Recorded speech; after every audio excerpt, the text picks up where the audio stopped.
right, welcome back. Just another 2 or 3 minutes, and we're going to get the first round of exit polls. And Veera, of course, knows this. He's known this for a very long time. He didn't need exit polls. But be that as it, Veera, be that as it may, let me ask you this. And I think a point our viewers need to know is that there is no party which has, come to power back to back in Karnataka since what, almost 4 decades, right?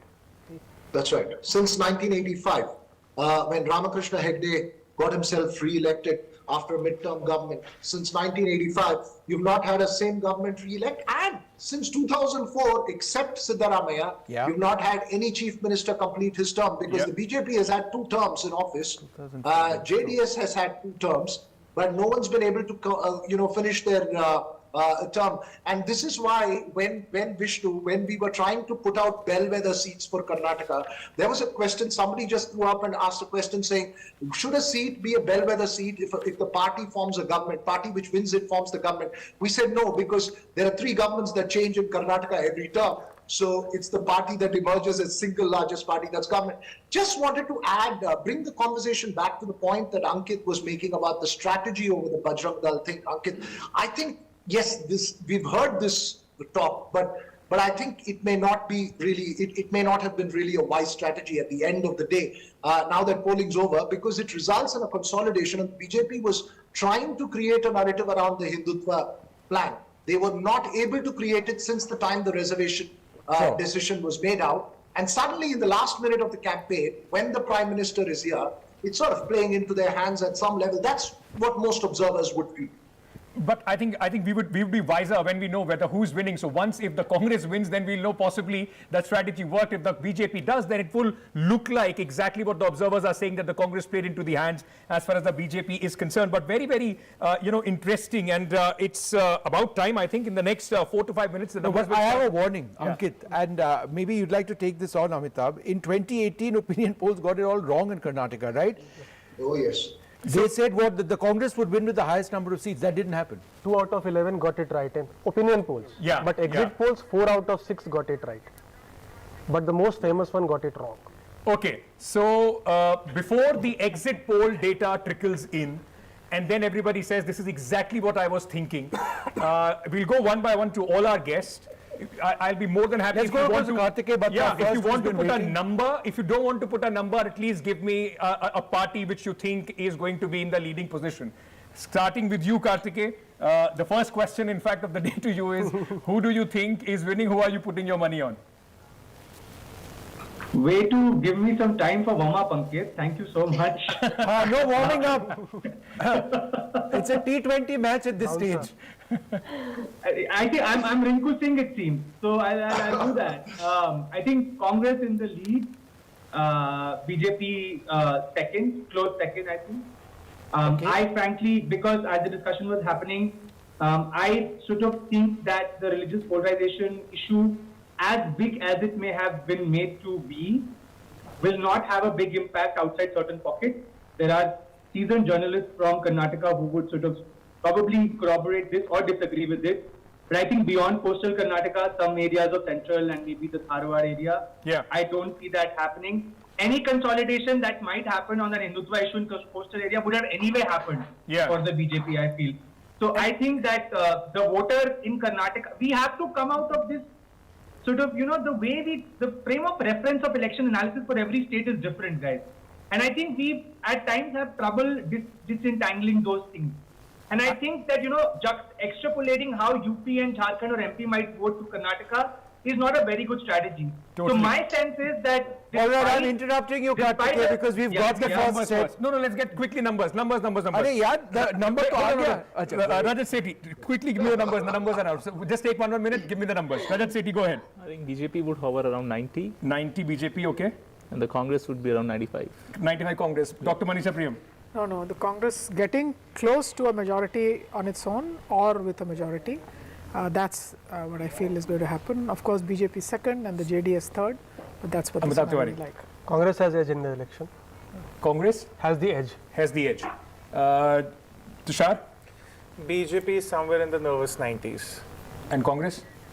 100, 105. Okay, I'm just going to stop that over there so that we can actually read this out. This is the TV9 Bharatvansh poll strat. and we've got the Republic TV mark as well. Yeah. So let's just go with the Republic one that's just come in, where BJP between 85 and, remember total seats 224, the BJP between 85 and 100, the Congress at between 94 and 108, so quite slender. It's a dead heat. The JDS between 24 and 32. You want to go ahead and read the It's the a dead TV9? heat. I mean, as far as this data is concerned, it's a very, very close election. If Republic TV, Vishnu and Ankit. Mark, just coming. Let's just read one second. Just read the next one. TV9. The TV9 Bharatvarsh Polstrat data says it's giving Congress an edge, 99 to 109 for the Congress, 88 to 98 for the Bharatiya Janata Party, 21 to 26 for the JDS. So two exit polls have come out at this moment. More or less, they have one thing in common. They are giving JDS in the 20s and Congress and the BJP quite close. TV9 Bharatvarsh has given an edge to the Congress with 99 to 109 seats. It's almost identical, both of Vishnu, them. Veera Raghav, go ahead. Your initial No, thoughts quick, on this. just a quick point. I'm not, just a quick point. Anything below 120 is a defeat for the Congress in these elections. Okay, the Z has come out with its numbers as well. The Z News, half a sec, Veera, Z News, Matrize agency, they have got... Interesting. The Z News is now... The Congress at 100 and they are giving a majority to the 118. Congress. So 113 is the majority mark. is the magic mark. 112, yeah. 103, 130, so 103 to 118 is for the Congress, 79 to 94. So the lower figure over here, it's not lower than, it is the lowest of the other compared to the three. Yeah. So numbers have started coming in. Okay. So let's get Shugato into your initial thoughts on this. All right, so Z is suggesting that the BJP is suggesting that the Congress between 103 and 118 and the BJP between 79 and 94. Z places the Congress ahead, but the others are neck and neck. Republic is 94 to 108 for the Congress. TV9 is 99 to 109. And for the BJP, it's 85 to 100 for Republic and 88 to 98. So within two of what Republic TV is saying. No, but I think now... TV9 and Republic has very Republic similar. changed their numbers because it's 85, Republic is 85 to 100 for the BJP and 94 to 108 for the Congress. So basically, all three surveys are giving an edge to the Congress party. They are, all of them, within one seat of each other, the Republic and Similar Vishnu, figures for the JDS. Vishnu and Ankit. Yeah, Vishnu and go Ankit, ahead. it's not about an edge for the Congress party. Given the nature of Karnataka and given the fact that the BJP is the party in power here, I think the Congress is looking at above 120, as has been publicly stated. I'm saying what the Congress party is saying, leaders. So if it's this close an election, then it's Congress is in a very difficult wicket. It may be ahead, but if they don't cross the mark comfortably on their own, they're going to be in a difficult state. As everybody in Karnataka have been saying, there is only one way that the Congress can make a government. That is a clear majority of their own. This could be a hung situation right up the top, which is what... go ahead. Can I give an interesting statistic? Yeah, please. In 2019 Lok Sabha elections, if you look at the assembly constituencies, BJP won 177 of them and Congress had just 36.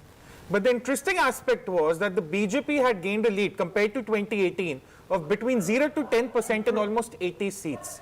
And the Congress had lost. But that's because the JDS vote, JDS always polls about 20% vote in assembly And election. also, goes down to 10% News in Nation a parliamentary CGS, hold on. election. News Nation CGS data has come. This is the first exit poll so far which is giving BJP a clear majority. 114 for the BJP, 86 for Congress plus 21 for the JDS. So the only exit poll at this moment which seems to be favoring the Bharatiya Janata Party forming their government with a majority is News Nation CGS, which is giving 114 to the Bharatiya Janata Party. Just coming back to that point that you were talking about, the extrapolation also at this moment. Look, go ahead.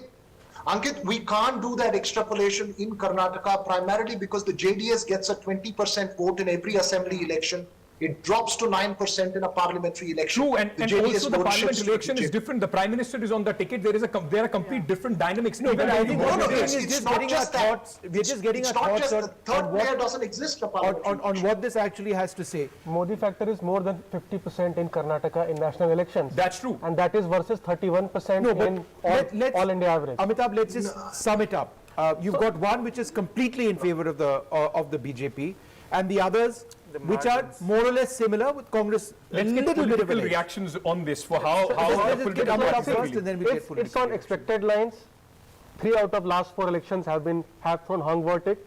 This also shows that it could be a hung verdict with Congress as the SLP. However, what Veera Raghava is saying is that Can I make a point, Vishnu? in the last 2 to 3 times when there has been a hung assembly, the SLP has not been able to form the government.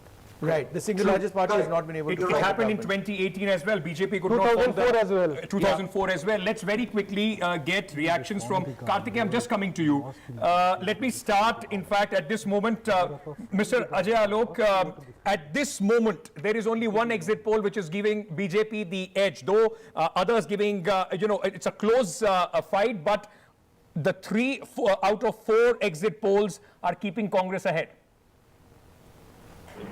Well, with all due respect to the exit polls, I must say one thing, that in 2018 also, none of the exit Okay, so polls there's a said that second we one will- which gives the BJP. Yeah. I mean, you may not want to use the word edge. I take the point that Veera's making, but it seems to suggest that you may be just a little bit ahead. Go ahead, sir. Well, we'll Ajay, see go that, ahead, yeah. when the results will come, actually, because we are pretty sure, because we have our own internal survey and we have our own internal dynamics, because we are talking here of Panna Pramukh. We talk to our voters. So with our calculation, we are comfortably ahead of majority. I hope so. There should be no problem in No, forming but the what is it that the BJP, Sir, I mean, now forget the I rhetoric, have a Ajay. question, Vishnu. Ajay, Vishnu, I just have a- what is the number that you were looking at, 130? I mean, No, now that the elections are over? And let me complete one thing. The last election was concluded in 2019, not 2018. And in 2018, BJP alone got 51% of votes, irrespective of caste, creed, and region. Okay. Veera Raghavan, you had a point to make. Go ahead, Veera. Yeah. I just have a question. Given that the BJP has never, ever in an assembly election come close across the 112 mark, what is the confidence that the party has this time, given that you are fighting anti-incumbency? Why is it the party is claiming that it can emerge as across the halfway mark this time? What is that X factor that you're talking about?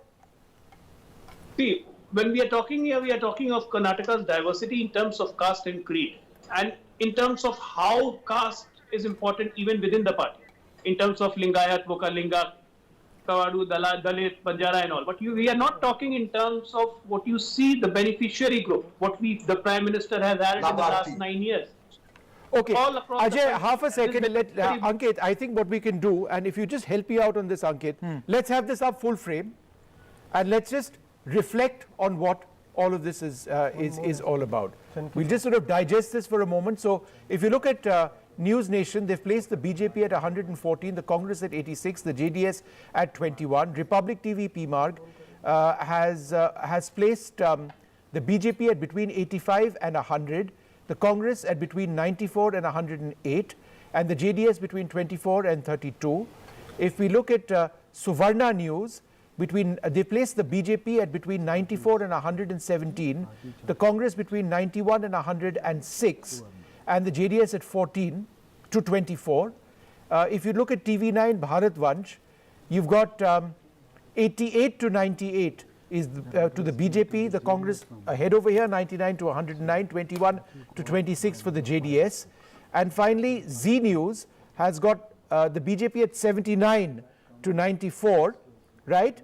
The Congress at 103 to 118, and the JDS at 25 to 33. So the BJP at a lowest of 79, going all the way up to 117, depending on what you're looking at. You know what's also interesting in this is that out of these 5 surveys, the upper limit for 2 surveys is giving the BJP an absolute majority. 114 and 117 is 2 surveys are saying. Only one, though they are giving an edge to the Congress party, but only one, the upper limit is giving Congress a full house majority mark at 118. Vishnu, Ankit. Yes, Veera Raghav, please go ahead. I think all polls are hedging their bets. They're predicting a defeat or potentially a what. So I think it's or they're all How does it predicting help a their potential credibility harvest. by hedging their bets? They have to be in this I guess business for a long, long time. No, because I think the margin, if you're looking at the kind of margins that they're projecting, it might be, it could be this way or that way. I think they're all predicting a potential hung assembly.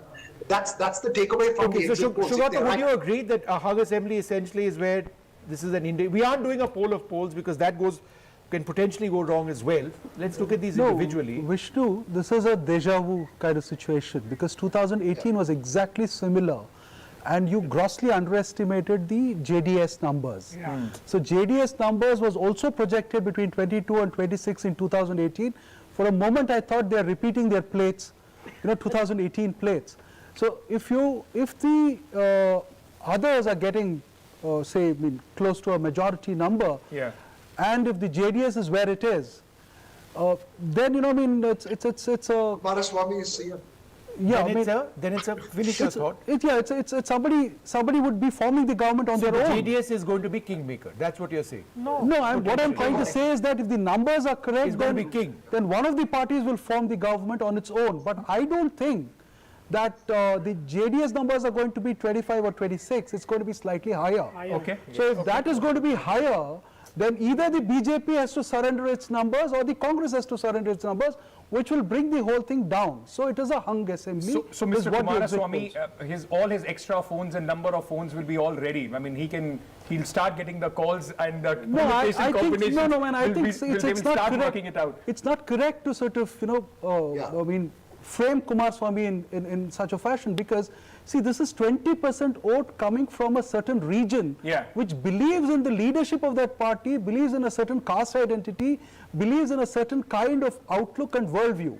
So it is just to dismiss them as kingmakers, I don't think is the right thing to do. But that's not a dismissal of them as a kingmaker. They are quite important in the play of things for Karnataka. Whatever happens, they can't be. What I'm trying to say is, I'm coming to the next point. What I'm trying to say is that exit polls or opinion polls tend to focus on two big parties.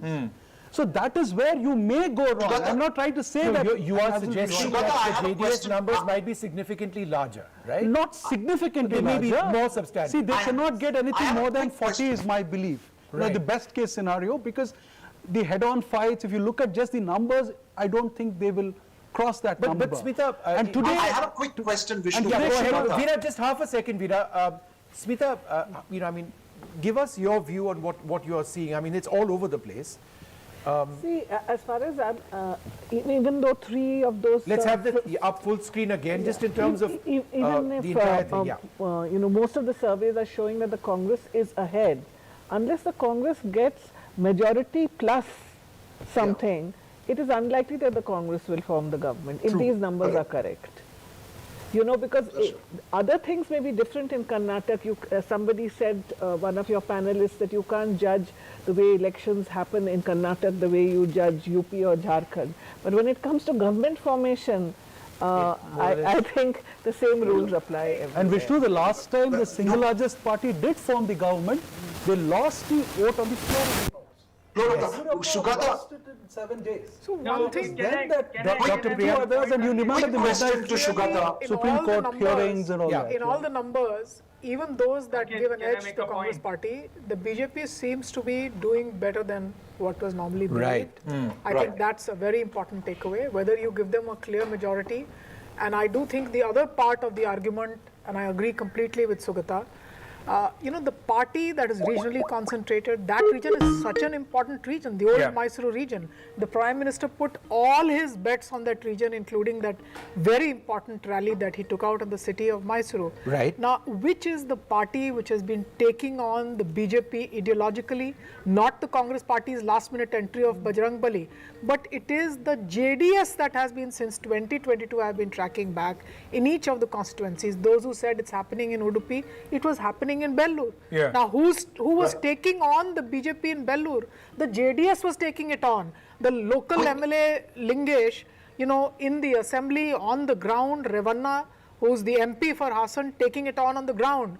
So obviously, if it's an ideological battle on the issue of Bajrang Bali, it had an undertone. Quick question, Ankit. Go ahead. Quick question to both Shugata as well as Manisha, since we are at the JDS this one.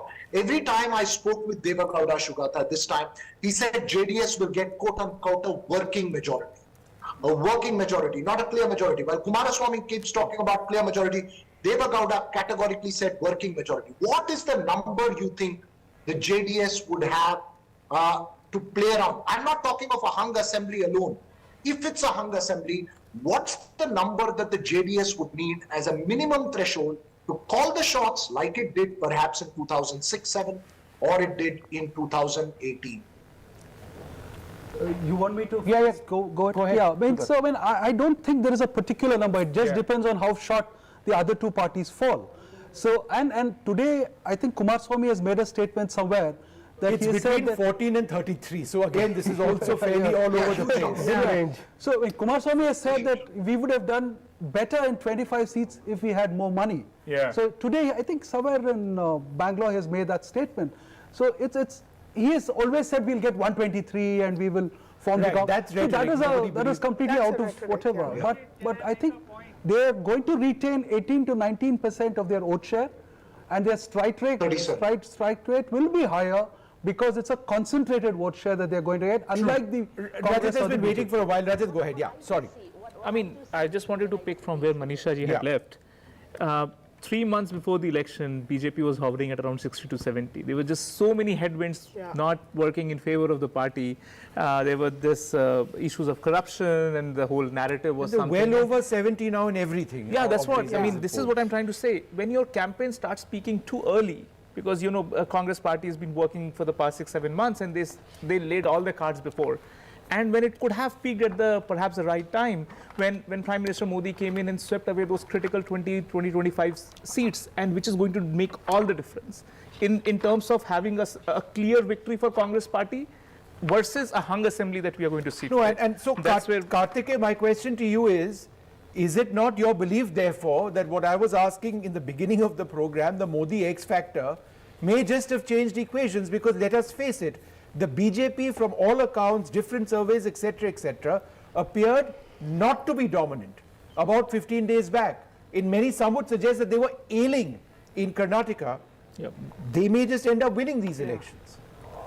Is Modi, Vishnu, is I know, Modi that I know, factor? Vishnu, I don't think they're going to win this election, to be honest. I think the Modi magic works in conjunction with when you have a decent state leadership. Here, you had a lot of headwinds at the state leadership level. Whatever the BJP will do will largely be because of the Prime Minister, you can say that, yes. But can he pull the election on his own? I doubt that. Because when it comes to re-electing incumbent government, Prime Minister Modi's appeal also goes down. Election after election has shown that. Can I also make another point on the nature of these exit polls? Is anybody reminded of the West Bengal exit polls, seeing this? When everybody was hedging, everybody was just hedging.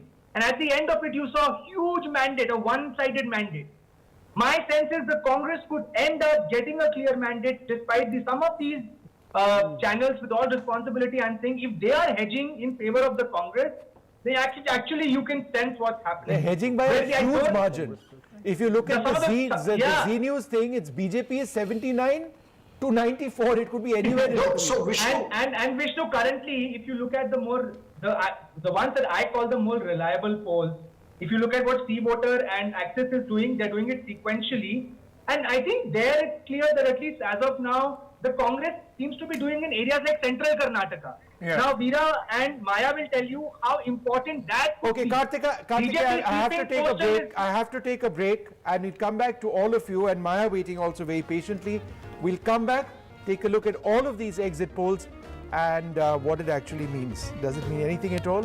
Well, it just means that we journalists will have a lot of hard work to do over the next 1 week if it's going to be a hung assembly. I know, it also means that at this moment our primetime slots and shows are decided. We are talking about this. right. It gives us talking points, and everything else For changes the on next the 10 13th days. when the result comes in. A quick break, we are coming back.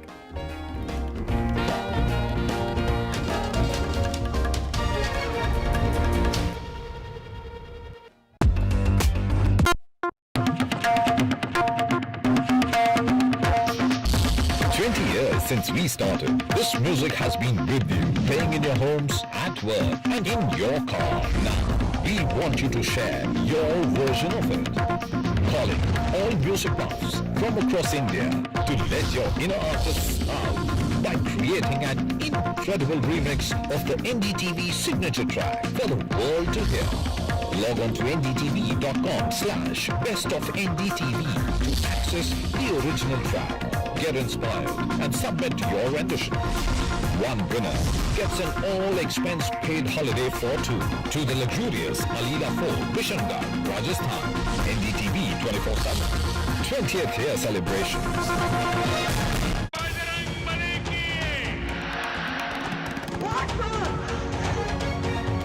Congress people have been perpetrating the PFI and organizations like that.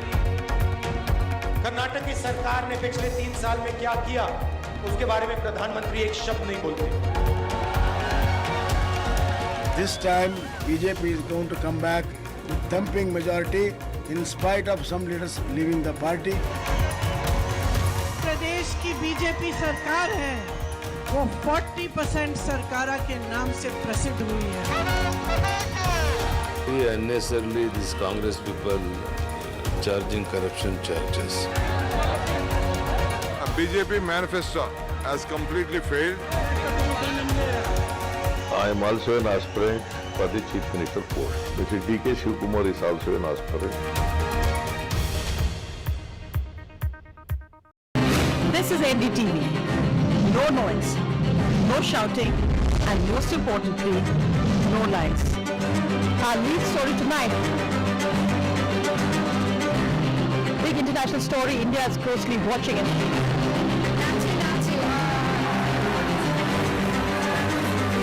News that informs and inspires. The news with Sonia Singh. Monday to Friday at 8 p.m. only on NDTV 24/7.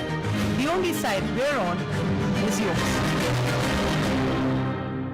Gadget 360 is here to help you with all your tech needs. Gadget 360, what it is.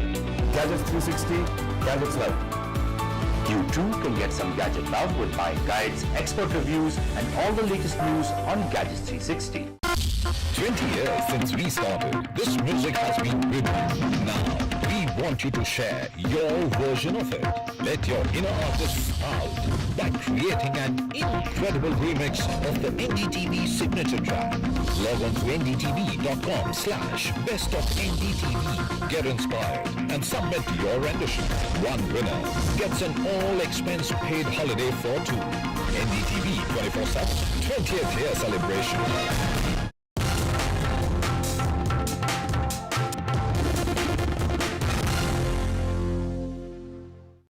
In a deeply polarized world, where space for disagreement is shrinking, where take it or leave it defines discourse, we take a step back.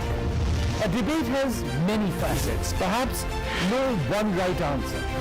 Left, right and center, conversations that get to the core of the debate. Left, right and center with me, Vishnu Shom, 9 p.m. on NDTV 24/7.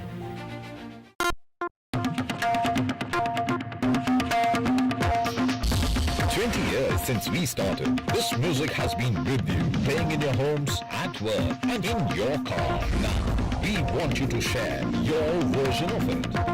Calling all music buffs from across India to let your inner artists out by creating an incredible remix of the NDTV signature track for the world to hear. Log on to ndtv.com/bestofndtv to access the original track, get inspired and submit your rendition. One winner gets an all-expense paid holiday for two to the luxurious Alila Fort, Bishanga, Rajasthan. NDTV 24/7. 20th year celebrations.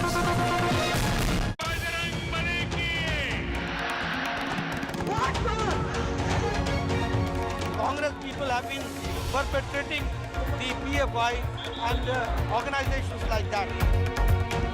Karnataka की सरकार ने पिछले 3 साल में क्या किया, उसके बारे में प्रधानमंत्री एक शब्द नहीं बोलते। This time, BJP is going to come back with thumping majority in spite of some leaders leaving the party.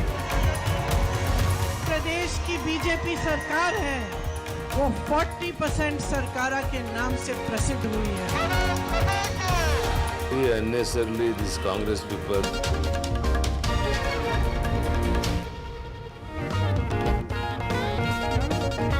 We are welcome. You're watching the Karnataka Exit Polls, and what we are trying to do over here is to give you, our viewers, a sense of what various exit polls have said. We've not done any ourselves, and if you take a look at what the others are predicting now, you'll probably get a good idea why.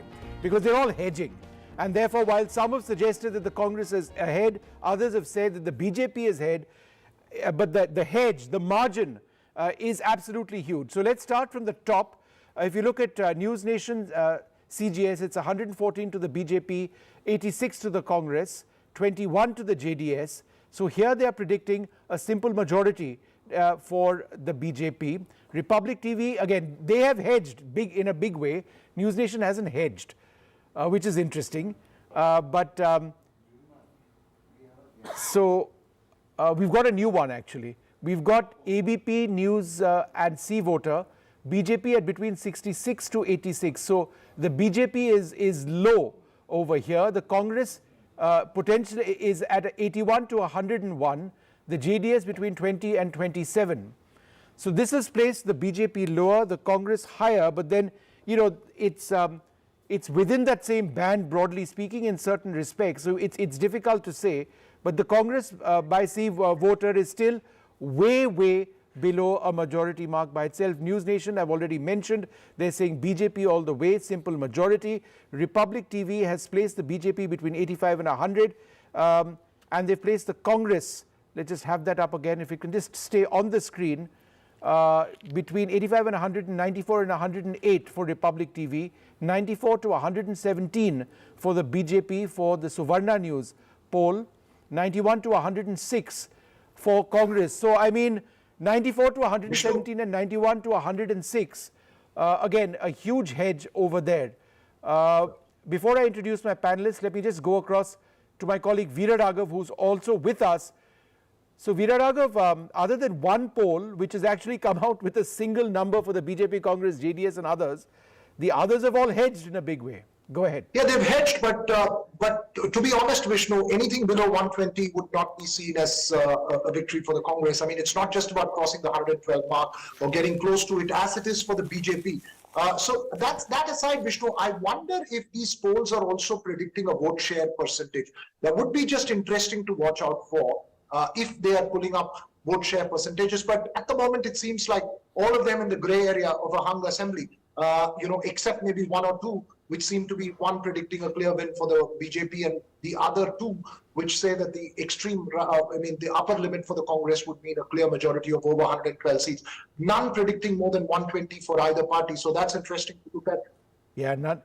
So Sanjay Kumar with us, Desh Ratan Nigam as well. And we've got Aarti with us, we've got Tushar, we've got Smita, and we've got our other panelists who are also with us. Let me just come to you first. What do you make of this? It's all over the place. What do I make of these exit poll predictions? No, okay, firstly, pointed question. A lot of them are hedging. What does a hedge as large as this actually imply for us? I think there is a clear indication that the election was not one-sided. At least if you go by the findings of these exit polls, elections are not one-sided. There was a close contest. It is very difficult to say in this close contest whether BJP is ahead of the Congress or whether Congress is ahead of the BJP. So these polls give a clear indication of a close fight between BJP and the Congress. Okay. Desh Ratan Nigam? Well, if this is the kind of exit polls we are getting... Then there's a kingmaker involved, right? Kingmaker involved, certainly, but I might also open an agency.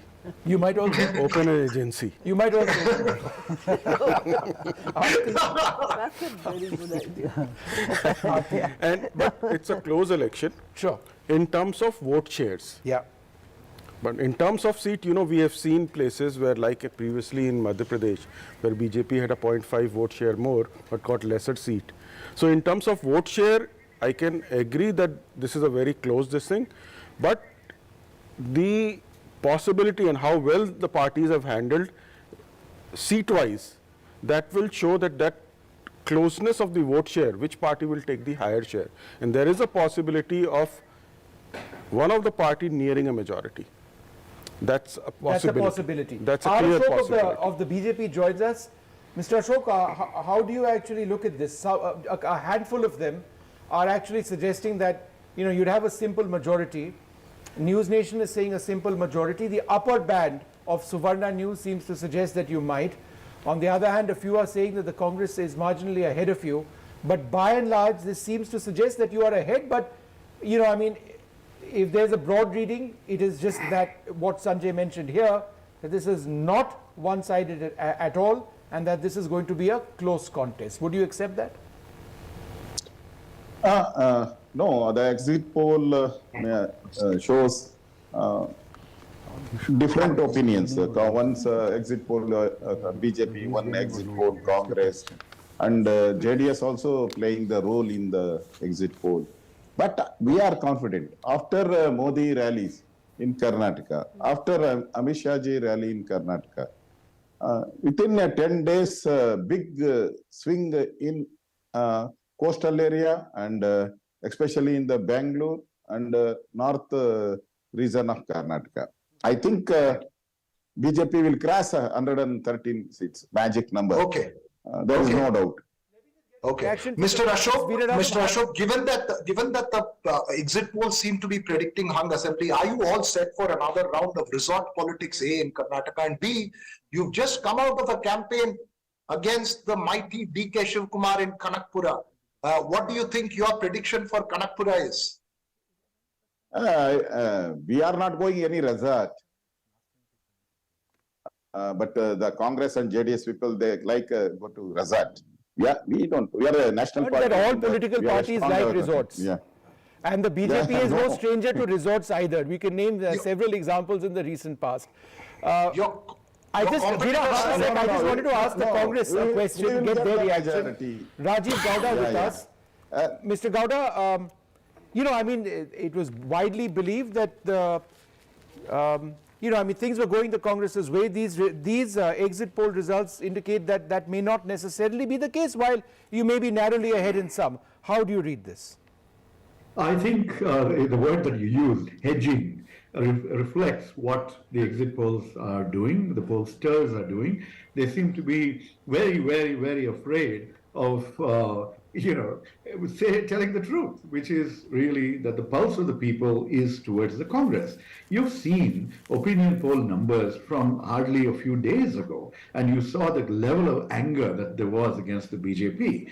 You had 57% of the population that was, you know, of the people polled, who stated that they were angry and wanted a change. Suddenly, 20% of them will come and switch just because the Prime Minister or a Home Minister came and did some road shows. Please, I mean, these are really a variety of... Well, Mr. Gowda, one poll seems to have revised their data, and it seems to suggest that the Congress is virtually, you know, if you look at the upper band, could possibly be forming the government almost on its own, which is ABP has revised their data, 83 to 95 for the BJP and the Congress, between 100 and 112, but the JDS at 21 to 29. So this is the one exit poll which seems to suggest that you may be within striking range.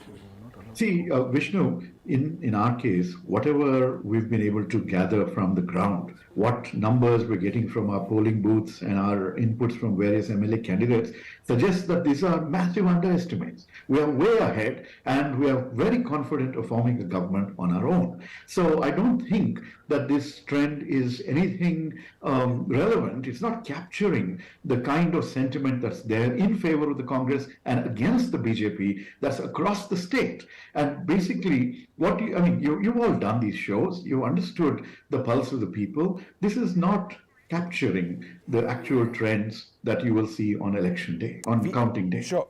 Veera, go ahead. No, I just quickly want to ask Rajiv one question. Given the numbers that you're seeing on the exit poll, and he's not a typical politician to rubbish exit polls completely, I hope. But Rajiv, quickly, I'm given not the numbers that you're seeing, Veera. no, given the numbers that you see, does it come as a shock for the Congress? Because you guys have been talking about 130, 140, and there was a sense of confidence, but inside there was a sense of nervousness. Does this make you more nervous? Honest answer. No, it basically is reflective of the same sentiment that made sure that we do not get complacent, that we would basically... But polls are over, sir. This is the time, but polls are over. These are exit poll results. Yeah. That's why even before, when you kept asking us these questions, we kept saying we're going to win with a simple majority, with maybe 20, 25 seats more than the simple majority, which will help us protect the government from poaching. And then we also said that regardless of that, we are going to act and behave as if we are borderline, because we cannot afford to let our guard down. We can't let last minute changes happen. No, but Rajiv, is that the real worry, that there may have been last second changes? In the last 10 days, whatever the factors were, it worked against you. No. I think that's very much media hype, Vishnu. It's not the story on the ground, and that's not the story. Okay, so we'll see how that plays out. Shugata had a point to make. Go ahead. The final voter turnout has come to 65.69, which is well lower than last far time. lesser than last time. No, but it gets updated. If it gets updated, say 2 or 3% up, it's still it can get updated. It could get much higher updated. The chief electoral officer has tweeted saying it's 65.69 at 6 p.m. So based on that, if the enthusiasm to go out and vote is so less, are you throwing out an incumbent government? I mean, are we missing something there? Is the question. That's the thing. And then Priyank Kharge at 5 p.m. has tweeted saying that it's unusually low turnout in my own constituency of Chitapur. I don't know, this is extraordinarily, So Aarti, how does that a relatively low voter turnout, assuming that is the case, what does that actually imply? Does it imply anything? So at one time, it used to imply that a low voter turnout was pro-incumbency, high voter turnout was anti-incumbency. Right. But I think recently we've seen there's been a change in that. We've seen even a higher voter turnout can be pro-incumbency. We saw it in West Bengal, for instance. There was a higher voter turnout. And look at the way Mamata Banerjee swept, for the third time. So I really don't think we should necessarily draw conclusions from a voter turnout. Also, I want to say one thing. The ranges are so huge. I mean, there is a huge difference between 94 and 117, for instance. 94 means that you have to do Operation Kamal. 117 means you can form a, sort of government on your own, right? And all of them are, all of them are showing pretty large ranges. 103, 118. I mean, 103 means they have to go to the JDS. 118 means the Congress can form a government on its own. So, the only value of these exit polls really is that at the end of the day, when all of them are out and you do a poll of polls, do you get a trend? Do you get a trend of whether I think there's a danger in doing a poll of polls as well. You can get a trend from the, when you see the thing that, does the trend show the Congress in the lead, or does it show the BJP in the lead? And that's really the only conclusion, the only value of an exit poll is that. We can do a poll of Vishnu, quickly. We can go ahead. Half a second, Veera. I'll come to you next. No, we just need to get R. Ashok there, Vishnu. Since R. Ashok is there, I think it's an important question to pose to him as well, given that he is a strong Vokkaliga leader of the BJP. Sir, the BJP seems to have made an effort in the Mandya region. Who do you think will suffer more because of the BJP, if the BJP gains in the Vokkaliga heartland A, and what's your prediction for Kanakpur?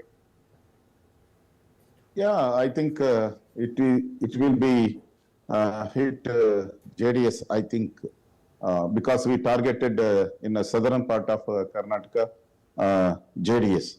So regularly, the JDS North will regularly telling we will cross 113, 120, but they are only in the exit poll. They are showing only 20 to 30. So I think JDS we will lose more seats. We will gain in the Mandya region also. You will gain at does that mean that you may not have an ally in JDS post polls? No, 100%. No alliance with the JDS. All right, we've recorded that, Mr. Ashok, and we will play that back in a couple of days from now. Let's see how that goes. But Maya's been waiting very patiently. Maya, what do you make of the big hedges over here? Go ahead. What I see when I look at the screen and all of those numbers is resort owners rubbing their hands in glee maybe some MLAs rubbing their hands in glee as well. I do see another hung parliament. And of course, if you'd come to me before the numbers were up, I'd have given you the same thing, an edge for the Congress and the BJP trailing. I do see a lot of research work. I do see a lot of reaching out to MLAs from other parties.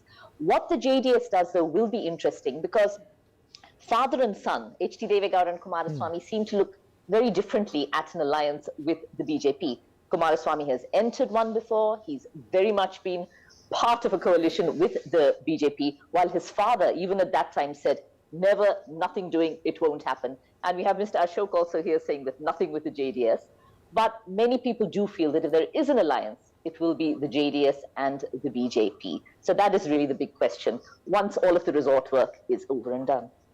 I'm just trying to understand, Aarti, the dynamics over here of actually getting potentially into an alliance. Is it all, I mean, squared up and sorted as far as the JDS is concerned, that one way or the other they will swing to whoever they feel is forming a government, or are there still dynamics within the party between, say, father and son which need to be sorted out? No, and I think that there is an effort going on by Nitish Kumar, for instance, to get JDS on board, right. You know, in a sort of larger opposition front for 2024. But Vishnu, you know, my own sense is that I think the BJP, if it doesn't have the numbers to form a government on its own, would not like to form an alliance government right now. Because I think for them, the BJP is looking at the 2024 polls. And, you know, if you go back to 2018, you know, when the Congress and JDS got into an alliance, although the BJP was the single largest party, but the Congress and JDS got into an alliance, formed a government.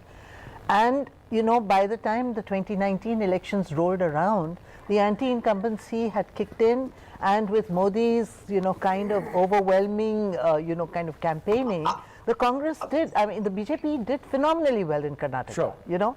So I think what the BJP would look for is a repeat of that. So why get into, they can always do Operation Kamal after 2024, sure. Right? So why should they do it now? Sure. I think for them right now, 2024 is the main target.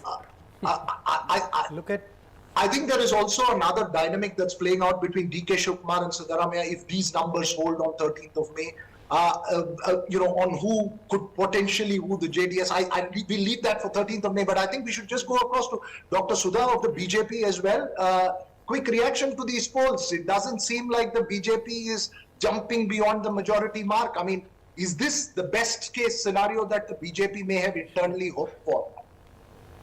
Very good evening to all our viewers. First and foremost, I'm really astonished to see Mr. Rajiv Gowda's talk, the confidence what he is having in spite of having poor performance. They were ruling Karnataka for more than 6 decades, and I can say, and we, the Bharatiya Janata Party, has ruled only not even half a decade. And you look at the development, what we have given, take it FDI investments, highest FDI investment, highest unicorn startups. No, but ma'am, the elections are over. Is not Sudhaji, what we are asking you is... No, that's what I'm telling. I'm just coming to the point. Do you believe that you're going to form the government on your own, or do you believe inevitably you'll need partners? No. Definitely, I'll say we'll form the government of our own because of our performance, what we have done in the past 3.5 years, take it flood, take it COVID, the way we have handled the situation, and along with that, without giving any excuses, we are in the top 4 in our country. So based on our performance, definitely we are going to stand ahead. All right, I'm going to take a short break and then come back to Sanjay Kumar, who has a couple of key points to make over here. But in case you've just joined us and you're looking at these numbers, trying to understand where this is all headed, I think there are just 1 or 2 points which actually Sanjay was mentioning earlier on, which we can bank on. Number 1, it's not going to be one-sided. Number 2, it's going to be a really close contest. But if you were to ask anybody who's winning or who's losing, too early to say. Take a short break, come back.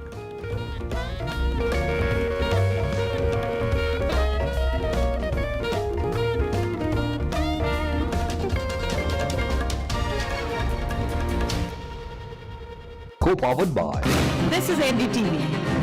No noise, no shouting, and most importantly, no lies. Our lead story tonight. Big international story, India is closely watching it.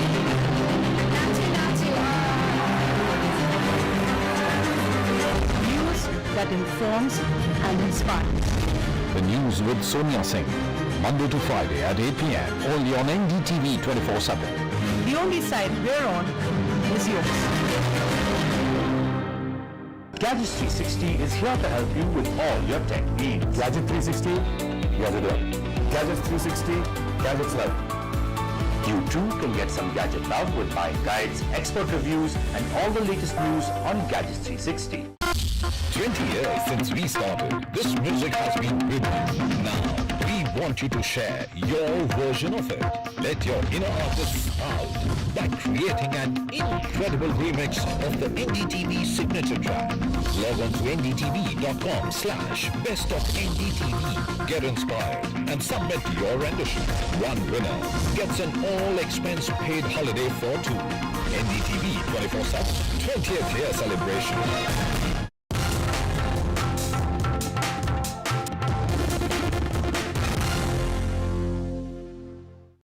In a deeply polarized world, where space for disagreement is shrinking, where take it or leave it defines discourse, we take a step back. A debate has many facets, perhaps no one right answer. Left, right and center, conversations that get to the core of the debate.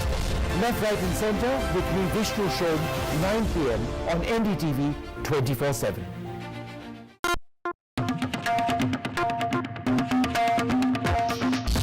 20 years since we started, this music has been with you, playing in your homes, at work, and in your car. Now, we want you to share your version of it.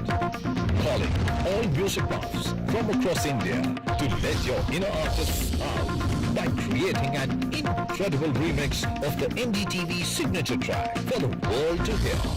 Log on to ndtv.com/best of NDTV to access the original track.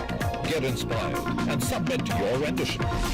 One winner gets an all-expense paid holiday for two to the luxurious Alila Fort, Bishangarh, Rajasthan. NDTV 24/7 20th year celebration.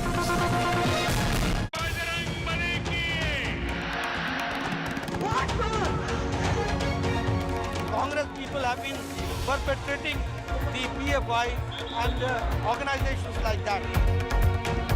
Karnataka की सरकार ने पिछले 3 साल में क्या किया, उसके बारे में प्रधानमंत्री एक शब्द नहीं बोलते। This time, BJP is going to come back with thumping majority in spite of some leaders leaving the party. प्रदेश की BJP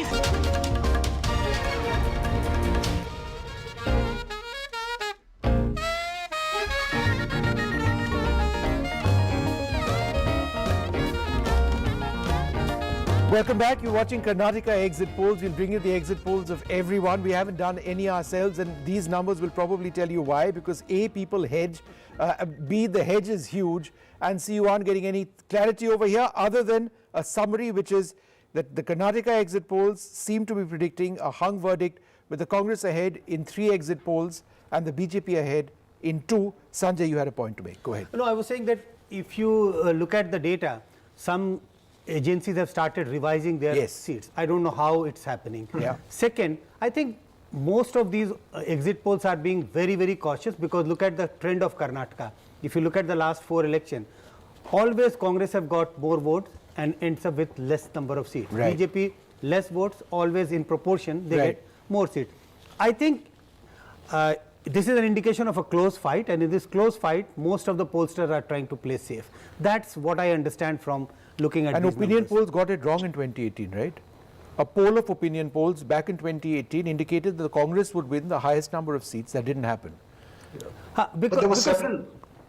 Because standard thing is that if you get a higher vote share, you are most likely to predict that the party will get more votes, more seats. So you remember that Congress got 38% vote, BJP got 36% vote. So in a normal situation, most of the pollsters are going to predict more seats for the Congress and less for the BJP, and this happens in most of the states. This is Karnataka is an exception because of the concentration and dispersal of votes. Veera?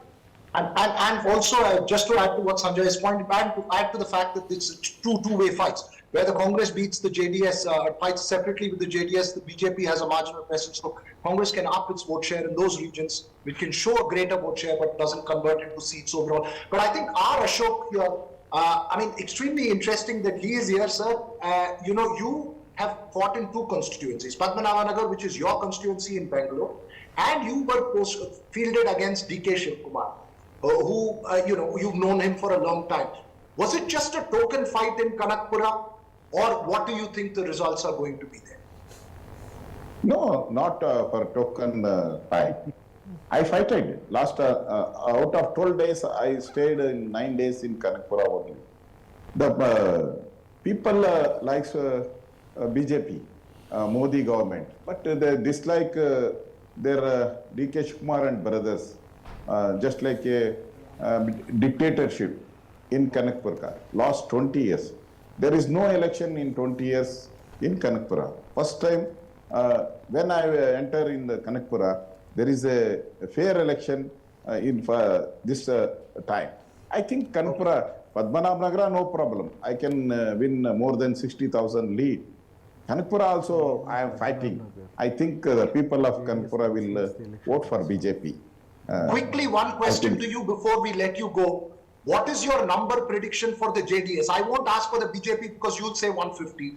You will tell this one for the Congress. What's your number prediction for the JDS, sir? How many seats do you think JDS is going to win this time? I think it's about 20, 23. That's the maximum I think JDS will play. Which is essentially what all of the exit polls are saying. The exit polls are essentially saying between 20 and 30. No one has said, yeah, between 20 and 30, the lowest being 14, the highest being 33, as far as the JDS is concerned. Tushar, you know, we're trying to come to you earlier on as well. What is your sense of what may now be happening in the various headquarters of the political parties? Well, you know, when we have a poll of polls looking at all the exit polls, all the three parties can get anywhere between 0 to 224 seats. Right. That's the poll of polls for this evening, because the numbers that are changing, they just don't add up. It seems everyone has factored in the past trends of Karnataka. Everyone has factored in the ground sentiment from the last few weeks, and they probably would have been little more conservative with the BJP had it not been for the Modi's roadshow and the entire issue around the Bajrang Dal. Nevertheless, I think for the Congress, the equation is quite simple. They need to get 114 seats or they do not form the government. You know, in an election which is really close, you have to look at others as well. And Smita, others could be up to as many as 6. That's significant, and that's where potentially, you know, the BJP has its strength in sort of securing the support of independents or other smaller parties. I'm sure both the Congress and the BJP are in touch with those people, especially because we have DK Shiv Kumar. The Congress has an asset in Karnataka, unlike in many other states. You know, he has the resources and the ability to, you know, and he's also quick off the mark. Right. So I'm sure right now both BJP and Congress must be, you know, sending out feelers not only to the independents but to the JDS. Sure. Shugati, I mean, if there's any one point that we can actually look at in terms of the campaign, you know, if the BJP's narrative has been more on national issues, they raised that entire sovereignty issue, Bajrang Bali later on, and the Congress focused on issues of Karnataka, you know, employment, this, that and the other, corruption, etc., etc. Could one argue that in fact that Congress strategy wasn't entirely valid, that the BJP's larger, more nationalistic narrative did or will probably have a mark? No, Vishnu, I tend to disagree a little on that, because the Hindutva thing was not a major thing during the election. It was a hyperlocal election, it was a subcaste election. The Hindutva thing, the Bajrang Dal thing, what it did to the BJP was, you know, the BJP worker was extremely depressed, because the Congress, you know, I mean, media blitzkrieg was very, very high this time. You know, they were playing the BJP's game, and the BJP worker was genuinely depressed. You know, I was talking to a lot of BJP MLAs and workers and parliamentarians, and they said, I mean, there is no enthusiasm. So what happened at that point was, Modi capitalized on the Bajrang Dal thing just to charge up and recharge the worker. Right. So it may be limited to that extent. So if they were a little depressed, they sort of felt a little happy and came out and worked a little more. So I think that is the thing about the Hindutva thing. Otherwise, the Hindutva thing did not play a major role for the last 10 months. Sure. And I don't think it will spin around things for them in the last 10 days. Although it has sort of created a bit of enthusiasm, and probably the party worker took 10 more voters to the polling booth today because they felt that this was their core issue and things were working. Right. I think in a lackluster campaign, what Sugata is pointing out, it gave them a talking point towards the end. But just a quick question, Vishnu, to both Smita as well as Maya, perhaps Sugata as well. When I remember when we asked Devagowda specifically, I mean, if these numbers hold, and I'm saying purely hypothetical, if these numbers will hold and the Congress goes to the JDS like it did last time, when I asked Devagowda specifically, between DK Shivkumar and Siddaramaiah, do you have a choice? He said, no, I don't want to get into internal affairs, but he went on into talking about Varuna and how Yediyurappa was supposed to field his son. There is an old and bitter personal rivalry that exists. If these numbers hold, Smita and Maya perhaps first, do you think that Devagowda may be looking at the DK Shivkumar, the caste equations that come into play, perhaps to, talk to for the Congress? Well, whenever we do talk about the Congress, we're always talking about DK Shivkumar and Siddaramaiah. Siddaramaiah, yes, a rather bitter history with Devagowda. Devagowda actually expelled him from that party, the Janata Dal Secular, and there is that unhappy history between them. And even within the Congress, there are still some people who view Siddaramaiah as having come from the outside, not an original Congress person. There is, of course, with DK Shivkumar being a Gowda, being a fellow Bokkaliga, like H.D. Kumaraswamy, like H.D. Devagowda, there is also the opinion that perhaps that will be an extra bond between them, that they may be happier to see DK Shivkumar there. Of course, they will not openly say anything at this time because they're still talking about making the government by themselves. But possibly in such a situation, rather than deal again with Siddaramaiah, which there has been a bitter history, they would probably look more towards their fellow Bokkaliga, DK Shivkumar, who pretty much shares power in the same belt of old Mysuru. All right. Well, we're going to take a short break at this stage and get responses from our other panelists as well. We, didn't initially start talking a great deal about the JDS, but perhaps we need to be talking about the JDS at this stage more than any other party. We'll take a short break, come back with a lot more.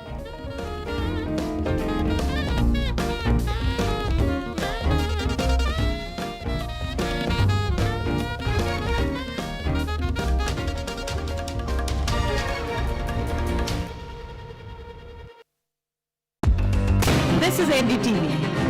No noise, no shouting, and most importantly, no lies. Our lead story tonight. Big international story. India is closely watching it.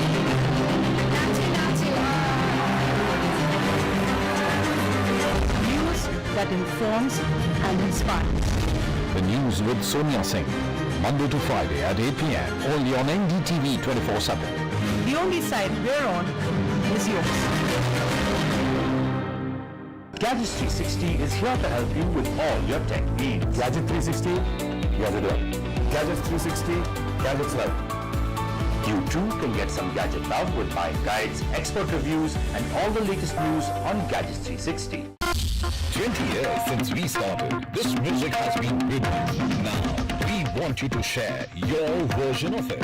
Let your inner artist out by creating an incredible remix of the NDTV signature track.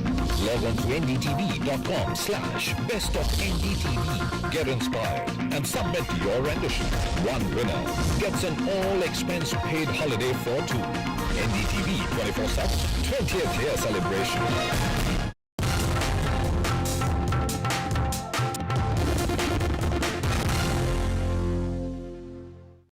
In a deeply polarized world, where space for disagreement is shrinking, where take it or leave it defines discourse, we take a step back. A debate has many facets, perhaps no one right answer. Left, right and center, conversations that get to the core of the debate. Left, right and center with me, Vishnu Shom, 9 p.m. on NDTV 24/7.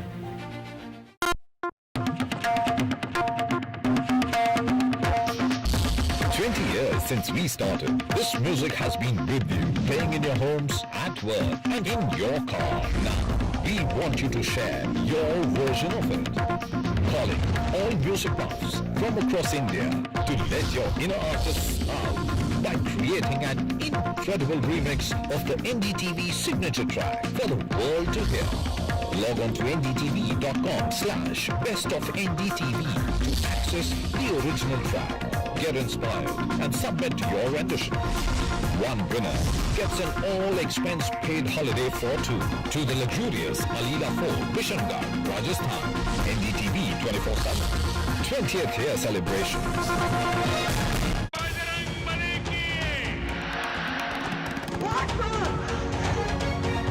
Congress people have been perpetrating the PFI and organizations like that.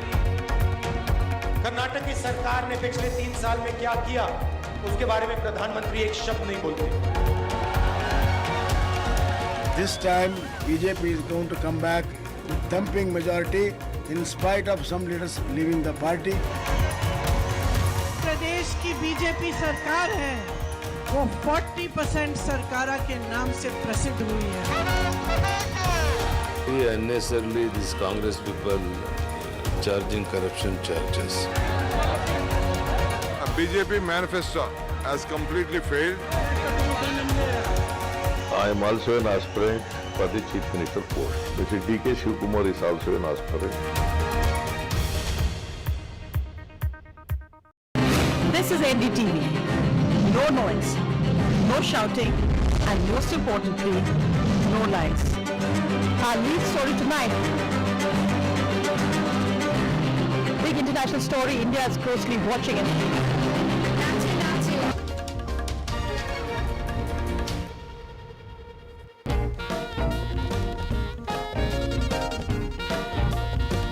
94 to 107. Welcome back. In case you've just tuned in to get some sort of clarity on who's going to be winning the elections in Karnataka, remember today was voting and today exit polls as well. The actual counting will take place on the 13th, and I'm afraid we are not in a position to tell you other than indicators are that it's going to be quite close, and that itself would surprise quite a few people. Many would, for example, have suggested that the Congress might be ahead. These polls don't seem to indicate either way just who is ahead, but they do seem to suggest that one way or the other the JDS will play an important role. Now, we've been getting reactions as well. The senior leader B.S. Yediyurappa spoke about the exit polls. We'll listen to that and then bring you the numbers for you to take a look. You wait and see after the result.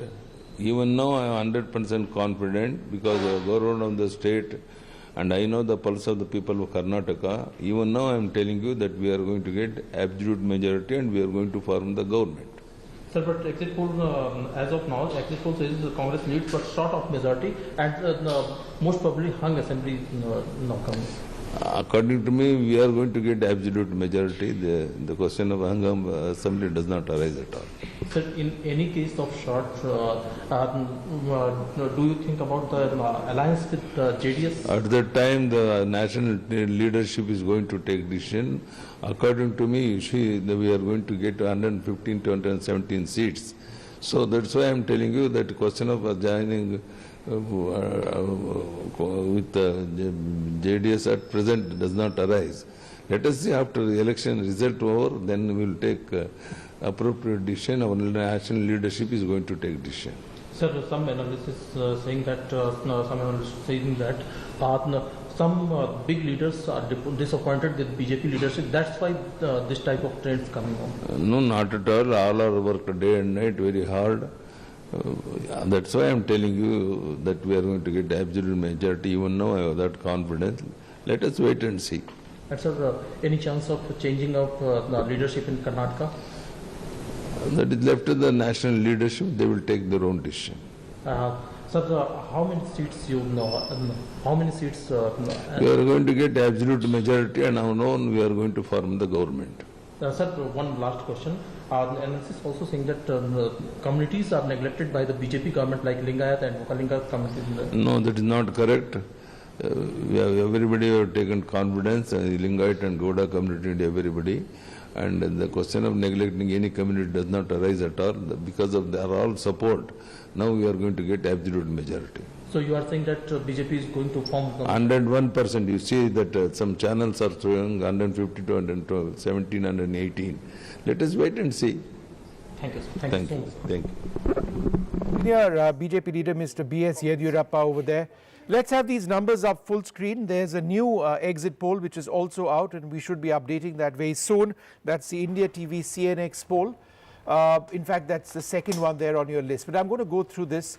If you look at ABP News, they've got the BJP between 83 and 95, the Congress at between 100 to 112. So if it's 112 within striking range, the JDS, a huge factor, could be up to 29. India TV saying that the BJP is between 80 and 90. The Congress could be as between 110 to 120. In the context of what appears to be a close election, if these are the numbers for the Congress, then they'd be reasonably satisfied with that. The JDS between 20 and 24. The JDS numbers fairly consistent all throughout. If you take a look at News Nation, they aren't hedging their votes at all. BJP is 114-86. Okay, we've got Mr. Bommai speaking. Let's listen in. So, but our information on ground is very clear that we are going to get 100% complete majority, comfortable majority. And the real poll results will be there on 13th. I think everybody should wait till 13th. So the polls are showing that some polls are showing neck to neck and showing BJP at 95 and Congress at 106. Do you still feel that the exit polls are getting it wrong? No, exit polls are exit polls. It can't be 100%.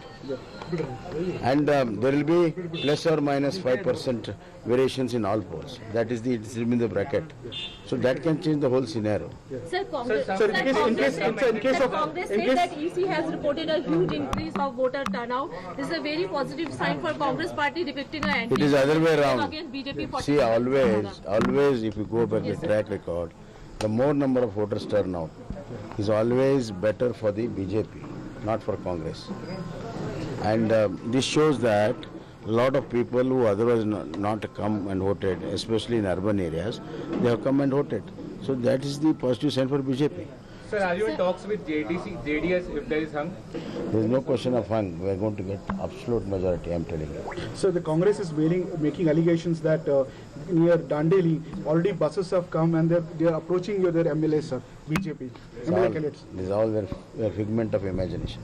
Sir, thank you. All right, Smita, go ahead. You had a point to make, yeah. I just wanted to answer that question that Maya took a little while ago. While I agree with Maya that, Mr. Devegowda has a huge problem with Siddaramaiah, who was once his colleague, and he has never quite forgiven him. And in the event of a Congress JDS government forming, maybe Mr. Devegowda would prefer DK Shivkumar. But the problem with Mr. DK Shivkumar is the moment he is announced, I think the BJP will immediately get into action and there will be cases. There are already cases pending against him, so it will make it very difficult for the Congress to make DK Shivkumar the Chief Minister if it is in a position to form the government, in which case a third person could emerge. This is assuming, of course, that the Congress is in a position to form only assuming the that the Congress is in a position. Okay, we're going to take a short break and come back with more. It's all pretty exciting stuff. Even the confusion, I suppose, is exciting considering the sense of anticipation before these elections. We'll take a short break, be back.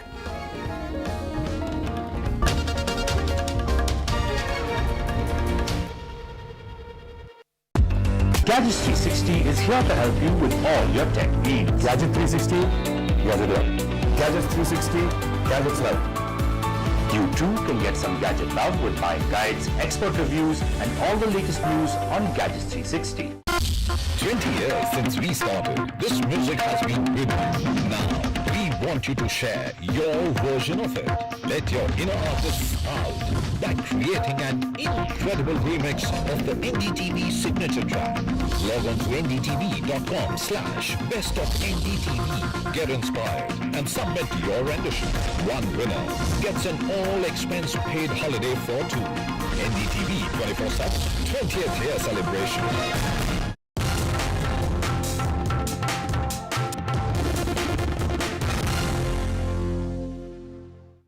In a deeply polarized world, where space for disagreement is shrinking, where take it or leave it defines discourse, we take a step back. A debate has many facets, perhaps no one right answer. Left, right and center, conversations that get to the core of the debate. Left, right and center with me, Vishnu Shom, 9 p.m. on NDTV 24/7.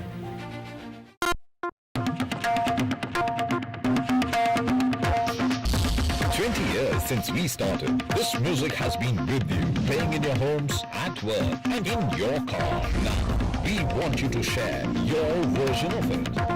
Calling all music buffs from across India to let your inner artists out by creating an incredible remix of the NDTV signature track for the world to hear. Log on to ndtv.com/bestofndtv to access the original track. Get inspired and submit your rendition. One winner gets an all-expense paid holiday for two to the luxurious Alila Fort, Bishangarh, Rajasthan. NDTV 24/7. 20th year celebrations.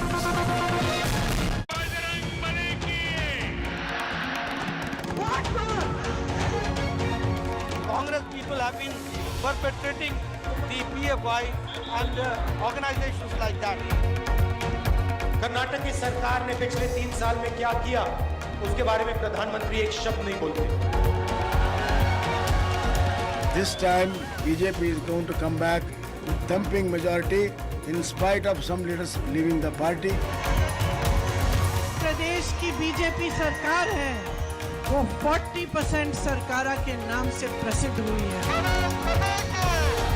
Unnecessarily, these Congress people charging corruption charges. A BJP manifesto has completely failed. I am also an aspirant for the Chief Minister post. Mr. DK Shivakumar is also an aspirant. This is NDTV. No noise, no shouting, and most importantly, no lies. Our lead story tonight. Big international story. India is closely watching it.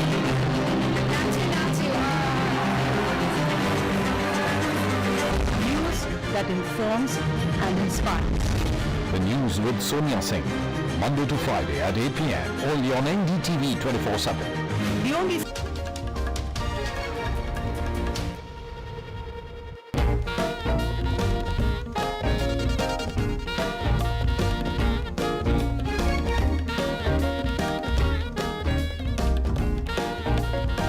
Welcome back to our look at the exit polls, and in case you've just joined us, it's not a clear picture at all. It appears to be a close election. Now, in all of this, the JDS is going to play a very, very key role. That seems quite clear.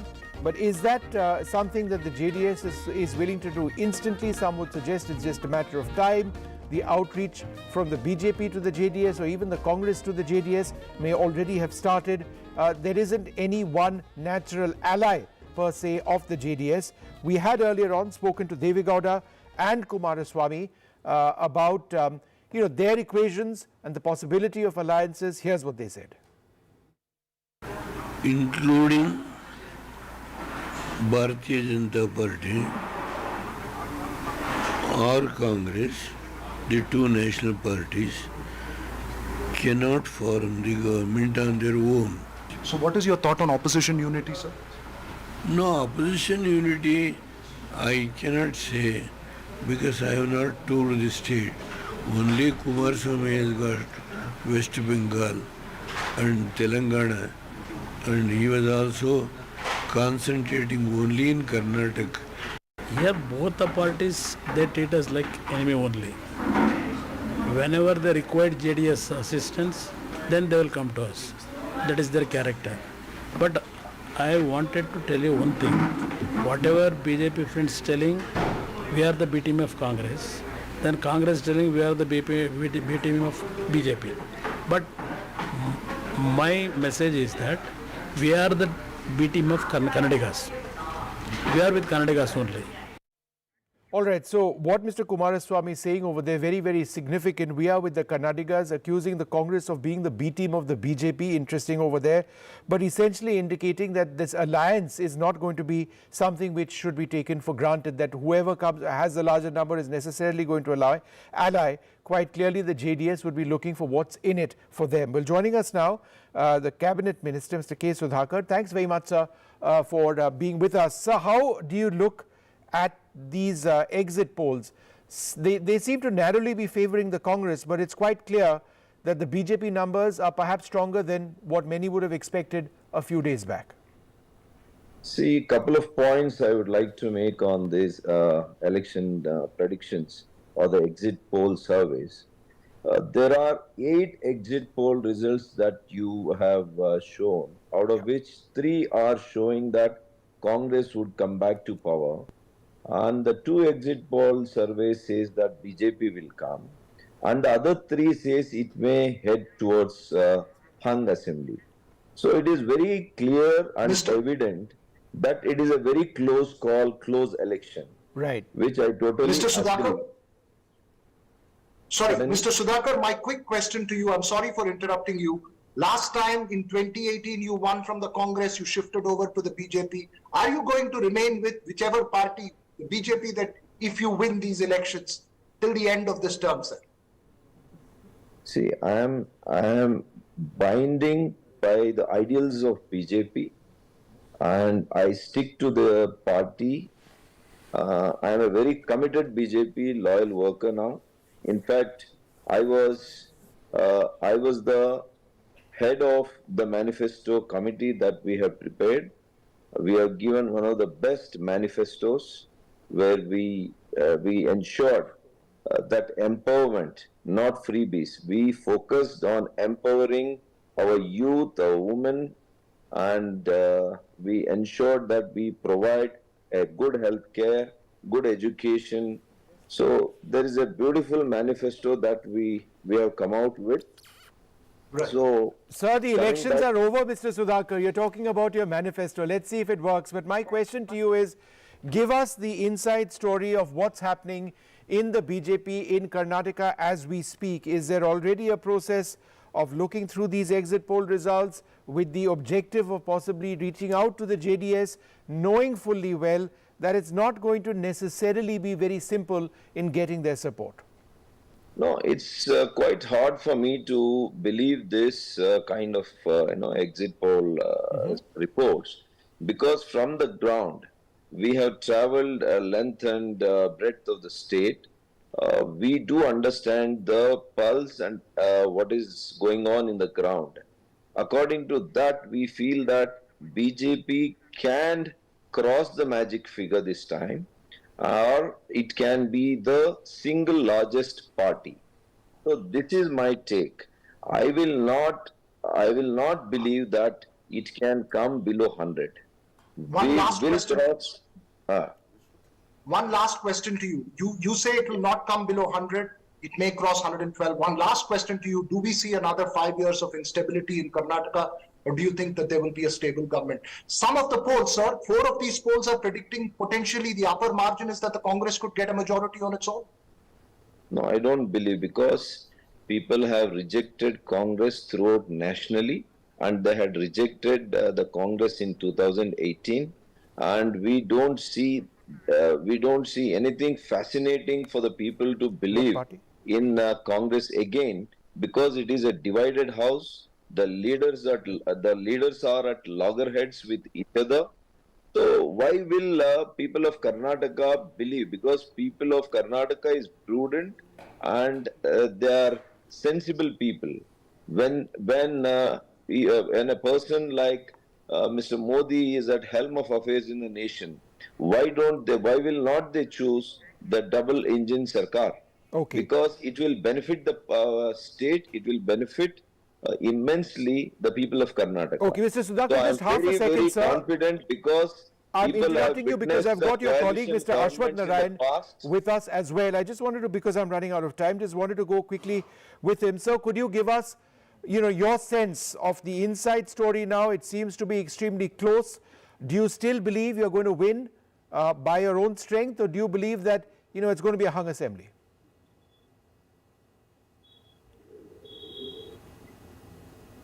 Definitely, people of Karnataka, they want a stable government. That is one thing very clear. The people want stable, and they have taken a very clear decision that in the state of Karnataka, it will be a stable government under the leadership of our Honorable Prime Minister. They look up to our Honorable Prime Minister, the double engine Sarkar. Probably in this direction, the entire globalized world, the economy of the state of Karnataka also is dependent on the global line. So, I am of all the confidence, probably whatever might be the exit poll report, but the real ground reality is the minimum what we are going to gain in the state of Karnataka is minimum 120 seats, sir. I can tell you very confidently, 120 is the minimum what we are going to gain in the state of Karnataka. Definitely, the state of Karnataka is completely unpredictable by any of the surveys. The issue is completely, it was completely dynamic, very dynamic. All right. All right. So the line is getting a bit dodgy over there. 120 is what Mr. Ashwath Narayan seems to believe that the BJP is going to win without any problem. But that's what all the parties are saying, that no, we are winning on our own. So I guess we'll have to wait till the 13th of this month. We're going to take a short break and then come back with the news. And then after that, 8:30 onwards, we'll be back analyzing these numbers. For the moment, from all of us here, this short break.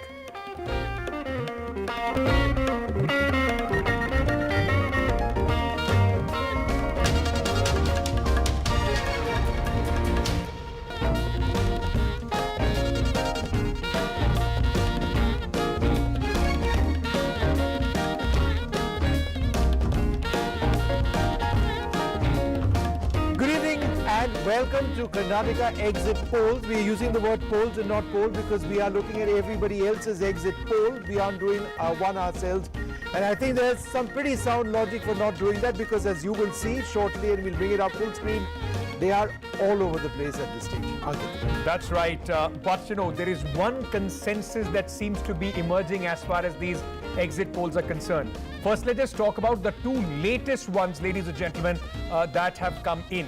While Vishnu and I were away, two important exit polls have also come in. India Today Access poll, which is giving a clean sweep to the Congress party. Their range for the Congress starts from 122, that is 10 above the majority mark, going up to 140 for the Congress party. A clear majority, in fact a sweep as far as the Congress is concerned. This will, even if the upper limit holds, it will better the Congress's record of Mr. Siddaramaiah in 2013. The other poll, which is Chanakya, India TV Chanakya poll, is also giving a clean majority as far as the Congress is concerned. So two more poll giving majority to the Congress, one giving in them a sweep. Overall, Vishnu, 10 exit polls have come.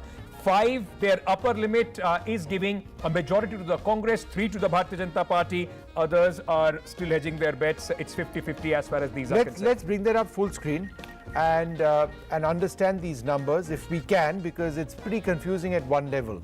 Because there is no unanimity, and this is it. I mean, they've all done exit polls. Most of them have hedged their bets, and they're all over the place. So if you look at ABP News, then they're giving the BJP between 83 and 95. Go down that same column. If you look at India Today, they're giving the BJP only between 62 and 80. Go down India TV, giving the BJP 80 to 90. News 24, they're giving the BJP 92. They've not hedged their bets. News Nation has not hedged their bets. They've given the BJP 114. In other words, a simple majority. But let's take a look at that second column now, which is of the Congress and its allies.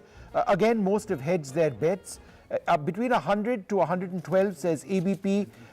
Between 122 and 140 says India Today. So that is perhaps, in my mind, the most interesting of these polls, simply because it seems to be. I don't know if you'd like to use the word outlier or not, Ankit, but it is perhaps in the context of these 8 or 9 polls an outlier in terms of its predictions, where they're saying quite clearly the Congress, not by a small margin, but by a whopping margin. The others have been much, much closer. So the others, again, I'm going to go back to these graphics. India Today, as I said, 122 to 140, so a clean sweep over there. India TV saying 110 to 120. That is what has changed, Ankit was mentioning. News 24 has now gone up to 100. So you know what has happened, Ankit, in the last half an hour is that I think one of them has been updated and 2 of them are new. Yeah, and also the last three that you spoke about, News 24, India Today and India TV. One thing is common. They are all giving majority to the Congress party. Even News 24 is giving 120 as far as the Congress is concerned. So largely, if we look at all the polls, and we'll get in our experts to weigh in on that, largely the broader strokes are that the Congress seems to be in the pole position. At least, there's one more poll, I think, which I'm told that we need to go to right now. Can we just bring up that graphic of the today's Chanakya? Because that's also interesting. It's an extremely credible sort of group. Okay, this is the one, News 24 today's Chanakya, which puts the Congress and allies, Congress essentially, at 120. A clear majority, 8 over the majority. The difference between the other polls and News Chanakya is a much lower number for the JDS. And in this also the BJP is doing and that is obviously favored the Congress. So that's precisely right. So in their survey says that there is completely, and as many people were talking in theory, that complete decimation of the JDS, but the BJP still holds. The BJP largely holds its ground, 92 seats for the Bharatiya Janata Party. The Congress, that means, is doing exceptionally well as far as this poll survey is concerned in the old Mysuru region, and that's why you see 12 for the JDS and Congress standing at 120. That's very, very interesting. Dr. Manisha Priyam, so if you see the different theories by these two new polls, in the first one, which is the India Today Access My India poll, the JDS is still holding on to roughly similar figures of 2024. The other ones saying no, tectonic shift and the ground I'm below. only interrupting you now because we've got Priyank Kharge who joins us. Priyank, thanks very much for being with us. I suppose your own emotions in the course of the last couple of hours would be sort of a bit up and down. Some of the initial polls suggested that you wouldn't be doing too well, but now you've got C Voter and you've got India Today, and I think one or two others suggesting that you are going to come to power. Some suggest that you're going to sweep, or it'll be a simple majority, and if not a sweep. How are you seeing these numbers? Vishnu, I'm not a great fan of exit polls. But having said that, the hard work that we have put in, the strategy that we have come up with, the narratives that we have brought in, and the way we have moved one step ahead of BJP in the state, I'm sure that we will cross the 130 mark. Mr. Kharge, if I may ask you, because in the region of your influence, your father's influence, the Hyderabad Karnataka region, most exit polls seem to be giving the Congress a big edge. Though on the ground, was it a difficult election, particularly for you on your constituency? Fighting this election for the third time, was there anti-incumbency as far as you are yourself are concerned? How difficult or easy was this election? Well, every election is a tough election, and of course there are huge expectations from people themselves, and moreover, BJP is always hell-bent on defeating me. But one is probably because it will bring in a lot of flack for the AICC president, and besides that, I myself have been exposing the scandals of BJP in the state. So I was probably in the top 5 targets, and it's been, I wouldn't say it's been a tiring election. So, but I'm sure that the people of Chitapur will bless me, and I'll be ready to serve for a third time. Priyank Veeraraghav here, you don't usually sound like this. I know you're sounding a little different, tired voice after all the campaigning.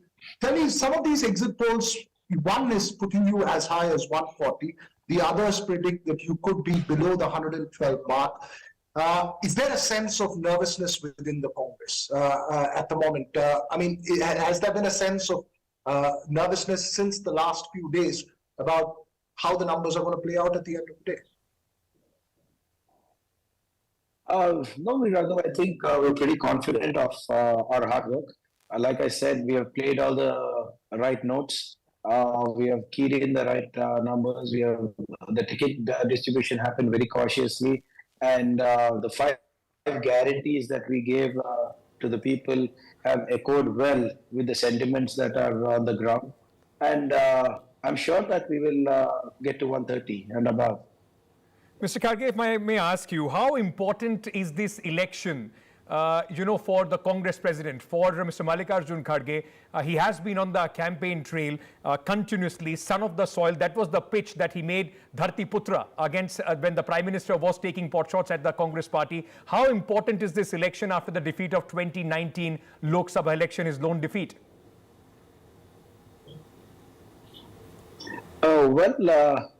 Every election is important to the Congress president, and this being his own state makes it all the more special because I think this is the first election where he's been fully in charge and at the helm of affairs. Whether it was Himachal or Gujarat, he had just come in as a president and things had already more or less been decided. But this has been his election from the word go. And the first thing that he did was to ensure that we come out as a united voice. There are no factionalism. And whatever had to be decided was decided with complete transparency. So yes, of course, this is a crucial election for him personally and also for the Congress. It's a very important election because the road to 2024 is by winning states and Karnataka will be the first one. Okay. Thanks very much for being with us. I'm just going to go across to Tom Vadakan of the BJP as well. Priyank, lovely speaking to you. Tom Vadakan, is it your sense now that some of these exit polls seem to be suggesting that things aren't necessarily going your way? The larger number of them seem to be suggesting, in what could be a close contest, that the Congress may be just ahead. Well, the reality, first, let me thank the voters of Karnataka for having coming out in such large numbers and voting for a free and fair election. That is a reality that has happened. This is a celebration of democracy. Now, as to the question of the exit poll, I differ a lot, and I have to, differ a lot on what I'm seeing on your screen. Because from information that I have from our Karyakartas, is something comparatively very different. And probably this would be a situation where you would have a two-column story coming out that the exit polls got it wrong. We are forming the government. There's no two views about it. And our reports are that our numbers are correct and we will form the government.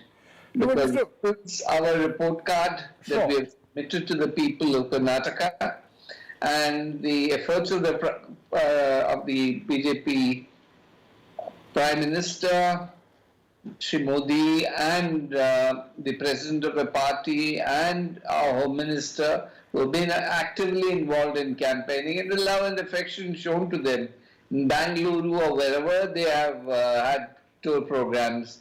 It's a very clear indication that yes, we have arrived and we will form the government. Okay, so, it's sometimes it's on the very predictive lines as far as the political representatives are concerned, whether we believe these exit polls or not. Supriya Srinath of the Congress also with us at this moment. Ms. Srinath, quite a big fluctuation as far as the exit poll numbers are concerned, from one giving an upper margin of 140 to the Congress party to few others which are in fact giving BJP an edge. How does this all stack up for the Congress party at this moment? No, so I don't think, if I can see your screen clearly, I don't think there are a few others. I think there's only one survey which is giving the BJP an edge. I really think, having spent a lot of time, a part of a good 1 month in Karnataka recently, having had ground reports, our own internal survey, we will be close to between the 140 to 150 mark. And I have no doubt about it, because we are getting reports now from constituencies, even within Bengaluru. I think of the 28, we are all set to win between 18 to 20 seats. I really think, and I heard the BJP representative talk about his report card, all through the elections, there was one thing that the Congress focused on, which were our 5 guarantees. It was a positive campaign. It was a campaign about prosperity, where we spoke about Grah Lakshmi, Grah Jyoti, Anna Bhagya, Yuva Nidhi, and of course the Sakhi Yojana. That's what we spoke about. We also unmasked the BJP's corruption, 40% corruption. PCM, people sick and tired of corruption, including the Mathadishas, who they were going to, Dingaleshwar Swamy being prominent amongst them. What did the BJP do? The BJP was in government now for 3.5 years. They should have come with a report card. I heard the word report card, and so I'm picking on it. There was no sense of report card. What were they asking votes for? If we don't come to power, there will be riots. No, if we don't come to power, the Prime Minister will deprive you of his Supriya. blessings. 1 second, let me finish. There was so much of if we don't come to power. The Prime Minister himself, I've never seen him grapple like that to form a narrative. He started with 91 name calling, then he went to Atankwad, then he went to Rajiv Gandhi, then he went to Tukar. I mean, what was the Prime Minister talking about in Karnataka? He has presided over the most corrupt government in Indian history, which is the Karnataka government. He is in the doghouse as far as Okay, Supriya, the elections are over. What was the Prime Minister Supriya, my friend, the elections are over. Now we just have to wait to see what the results are. No, but I was interested in knowing something. I'm very happy to have humor. But this is what we fought elections on. No, but Supriya, hang on a second. Let me ask you this question, because I do believe it's important what you just briefly alluded to, that the Congress has done an internal sort of study post the voting. Is that right? And if so, what is it that you believe that you're going to get? We are going to get seats anywhere between 140 to 150. And you're saying, but this is something you would have expected even earlier on. Or are you saying today on the basis No, but I think after the voting is done, we speak to people, we get a ground sense, and our own internal assessment, I'm not going to call it a survey, we are not pollsters, but our own internal assessment is that we should land up with between 140 to 150, a comfortable majority government, one that is going to deliver on the promises that we have promised to the people. Veera Raghav has a question. Veera, go ahead. No, I don't have a question, but 140 to 150 is a sweep.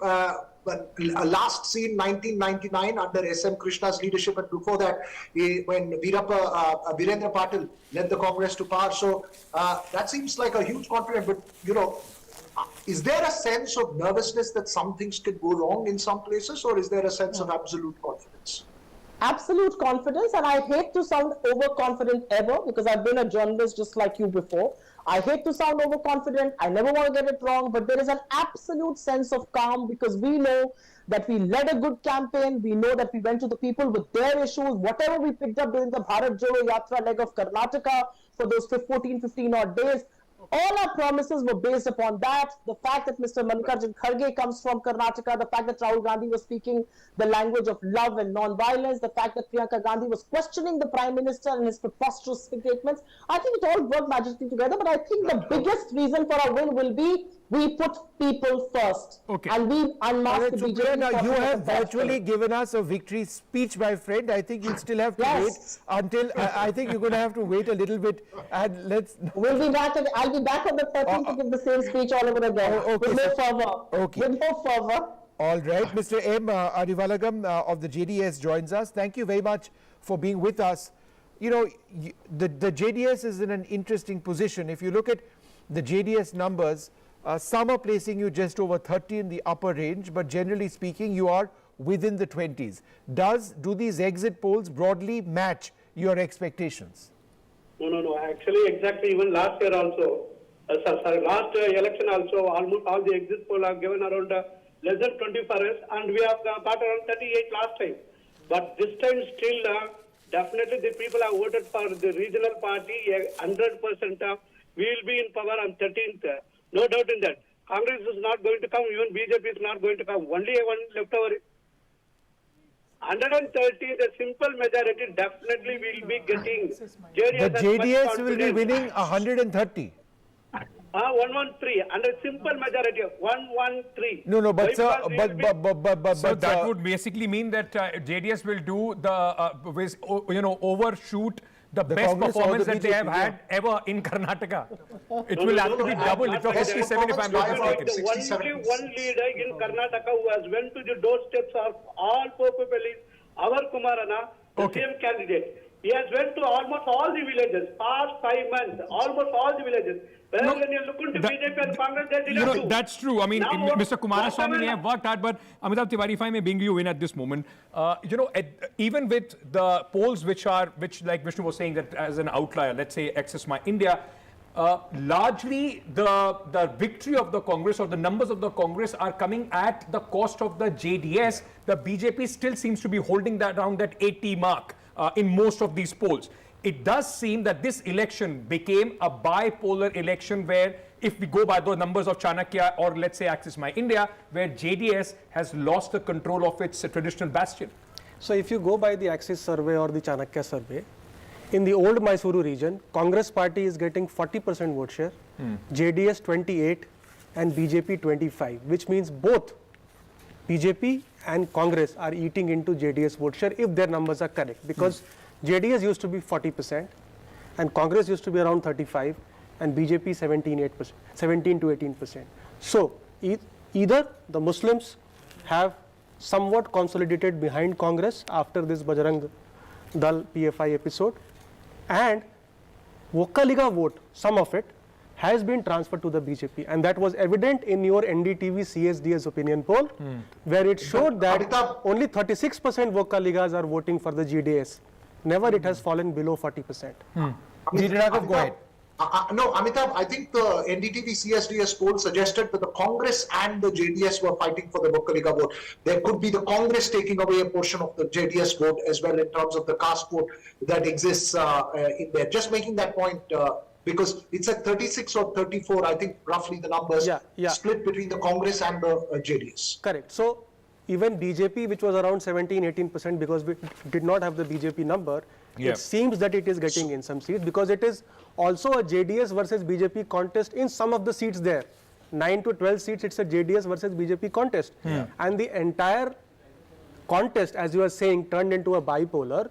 I mean, it is a triangular contest only on 15% of the seats. True. Mostly 34-35 seats only. Sugata, I think the larger picture really is that you're predicting a clear, sort of the Congress on pole position may be closer to the mark in terms of general response, but the JDS, as you pointed out, stuck to between 20-25 seats. I wonder what Sugata has to say for that.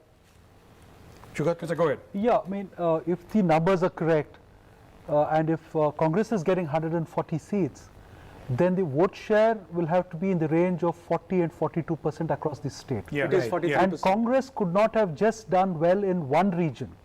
It should have done well also in central Karnataka and coastal Karnataka as well to get that kind of percentage, 42%. But there could be one reason. So the Congress, in fact, if I just go by the Axis data, which said in coastal Karnataka, the BJP is still sweeping. But the vote share of the Congress could have gone up, like we were discussing earlier, because of the consolidation of the minority vote, not getting fragmented between SDPI and other parties, but completely going to the Congress. Apart from that, every other region, Congress is leading. Yes. You're absolutely right. See, in the old Mysuru region, it's JDS is a dominant party in the Okaliga districts, that's Mandya and Ramnagaram and places like that. But Mysore, Chamarajanagar, and also, the other parts of old Mysore region, they're not a dominant player. And, let me correct Amitabh ji. See, they have, what the CSDS NDTV poll showed was they were retaining their support base. And they had a slight edge. That was what I think was shown. I think the Vokaliga vote. In the Okaliga vote. Vokaliga vote, average is 42%, 42-43%. The Okaliga vote. Just half a second, I just wanted to go across to Dr. Priyam as well. Given what we are seeing and assuming for a moment that, the margins which we are seeing for a Congress win, which seem quite dramatic now and large in the last 2 or 3 exit polls, that their narrative seems to have worked, which has been much more about local issues linked to employment, poverty, employment generation or the lack thereof, and of course corruption. That, can we say safely that those were actually the dominant themes? There is undoubtedly an alignment between what was being raised on the ground and what was being offered by the Congress in its manifesto. Having said that, in coastal Karnataka, the BJP is held on its own, and Karnataka does have such an intricate social fabric, a lovely social fabric of plurality of social castes. And if you look at the old Mysuru region and Bangalore city also, the Congress is doing very well. Between Bangalore city and the Mysuru region, that accounts for over 100 seats. And if the Congress is doing so well, then it's definitely the Vokaliga, it's definitely the minorities, but also the OBC politics. The Ahinda politics was about the OBC politics. The quiet Siddaramaiah, who's always, when he pitchforked from the front, he was a much hated figure amongst the Vokaligas. But when the Congress is running a 2-horse race with DK Shivkumar and Siddaramaiah, and it's kind of on the offensive, it doesn't have to defend its own pitch. I think that's working. Maybe the rainbow coalition that we've often spoken about for Devegowda, I don't know yet if these numbers hold. And if we look at, theoretically speaking, I think both DK Shivkumar and Siddaramaiah come from the same region. So it could have sort of made them that kind of double engine that the BJP speaks looking about. for. Amitabh, and then would it be possible that the Lingayat vote over here, which the BJP was expected to dominate, they would have actually lost out on with people like Shettar having lost? If you look at, again, the last 3 polls, exit polls or whatever, it would seem to suggest that possibly even in their heartland, in terms of constituencies, they may be losing out substantially. Yeah, see, last time also they were losing in Hyderabad, Karnataka, because it has a significant population of minorities, SC/STs. But they are trailing also in Bombay, Karnataka, if the Axis survey is correct, which means that they have not been able to consolidate the Lingayat vote as they used to get, and the number could have dropped to below 60%. Would be a huge could be factor other issues also. Remember for the statement that I for the had Congress. and Shugata Right. comment So, on that. so hang on. No, you know, here there is something interesting. I think what Manisha was pointing out, and Shugata also agreed, was very important, that both Siddaramaiah and DKS from the same region, representing contradictory voting blocks. Right? And interestingly, Manisha, when I was on Siddaramaiah's campaign trail, someone pointed out, when I asked them this question, someone pointed out, you're forgetting that Siddaramaiah was once with Devegowda. Right. Siddaramaiah was once... Veera, just half a second. We've got Tejasvi Surya joining us. Member of Parliament, Bharatiya Janata Party from Bengaluru South. Tejasvi, thank you for speaking to us. I want to start by asking you on the last 3 surveys which have come out at this moment, which are giving Congress a very, very clear edge over the Bharatiya Janata Party, a clear majority as far as the surveys are concerned. That is Chanakya, Axis, and also News 24. Can I ask you and understand from you, despite the Prime Minister's roadshow, it seemed that there was a concentrated effort by the Bharatiya Janata Party to ensure that at least in the Bengaluru urban pockets, you sweep, or at least you get more seats than last time, backing on the Prime Minister's charisma. If these 3 surveys hold true, even in this region, the Congress is far ahead as far as the BJP is concerned. Well, I would ask you, and I would also ask the Congress party, to not start celebrating prematurely, because the voter will speak his real voice. His real voice will be heard on the 13th of May. And I can tell you with a lot of confidence, after having collected and collated a lot of inputs from our ground level Karyakartas, I was traveling to at least 100 booths all day today and have interacted with all of them. And I can tell you on that basis that we are performing very well all across the state, and we are performing exceedingly well in Bengaluru, and we will even be adding to our tally in Bengaluru. Tejasvi, let me ask you this.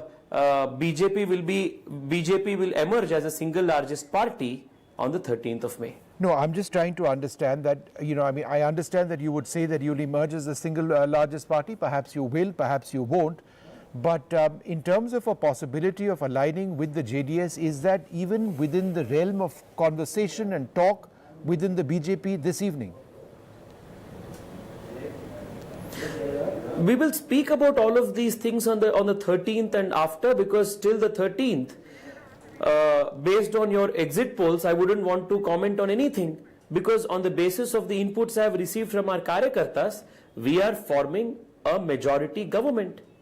And Tejasvi, is that input after the voting? In other words, has the BJP done an analysis of different regions post the voting today? Well, this is what I have gathered after I have spoken to our Karyakartas sitting at the booths. The party is still in the process of its collation, and that will be done by, today night, and tomorrow by afternoon that process will be complete. But insofar as I have spoken to all our Karyakartas who are manning the booths in different parts of the state, this is what they are saying. They are very optimistic, they are very upbeat. They are saying that the kind of voter turnout they have seen is something that they had witnessed last during the Lok Sabha elections. The higher percentage of polling that has happened in areas where the BJP is strong. Therefore, they are very confident and upbeat. So we are confident on the 13th. May I just quick last question to you, Tejasvi.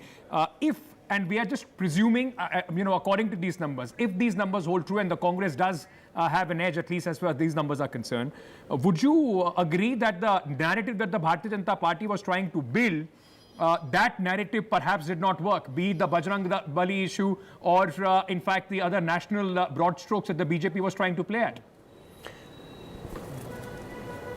Why do you want to do a post-mortem when the person is still alive and thriving? We will speak about all of these things on the 13th of May, and I am very confident that on the 13th of May, the BJP will be forming a full majority government in Karnataka. All right. Tejasvi, we'll wait for you on 13th, and hopefully we'll have another conversation. 100% actually, there is a body to 13th. do a post-mortem on the table on May 13th. Thank you, Tejasvi Surya, for joining us at this moment. A quick break. Our analysis of these numbers continues after a short break. Stay tuned.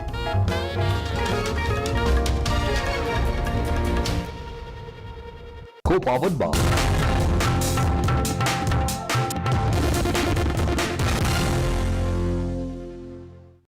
in a deeply polarized world, where space for disagreement is shrinking, where take it or leave it defines discourse, we take a step back. A debate has many facets, perhaps no one right answer. Left, right and center, conversations that get to the core of the debate. Left, right and center with me, Vishnu Shom, 9 p.m. on NDTV 24/7.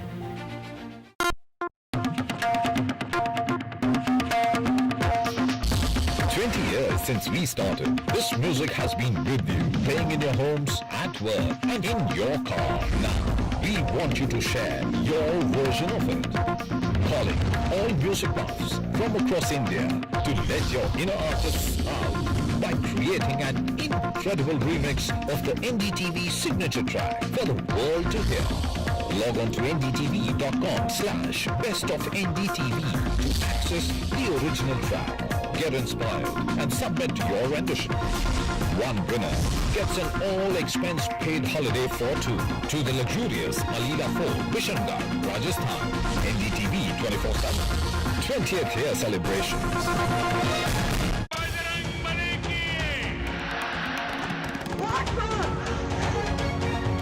Congress people have been perpetrating the PFI and organizations like that.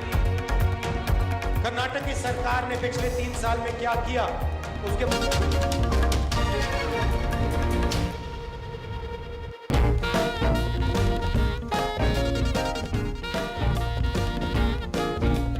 Well, good evening and welcome. It's been quite the day today. Voting has taken place in Karnataka in an election which has been one of the most anticipated elections we've seen in recent times. I think the larger picture is, does this give an indicator of where we are headed for in 2024? Over the last couple of hours, Veera Raghav, Ankit and I have been looking at various exit polls, and they've genuinely been a mixed bag. But I think in the last couple of hours, it does appear that according to 2 or 3 fairly decisive polls, the Congress party may be ahead, if not winning by a decisive majority.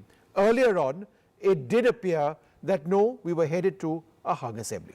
That's right. And, as we have been discussing this evening, for the Congress, the only way to form the government is a decisive majority. They will have to have something around 120 to be comfortable as far as the government is concerned. And that possibly would be, after 2013, a full majority government that Karnataka, the state, will also see. Veera Raghav, while on the campaign, when you were there, I was also, in fact, traveling across. We spoke to all these leaders.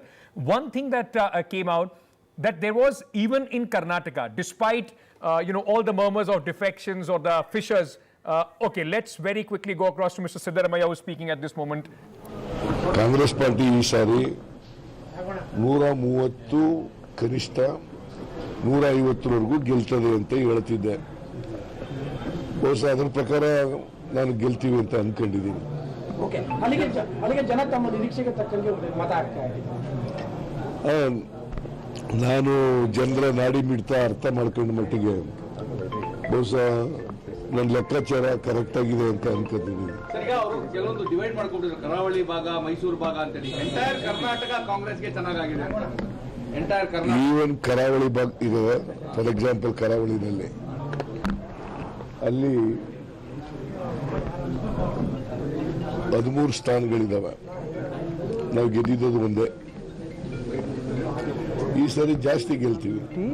And that is what is getting reflected in some of the polls.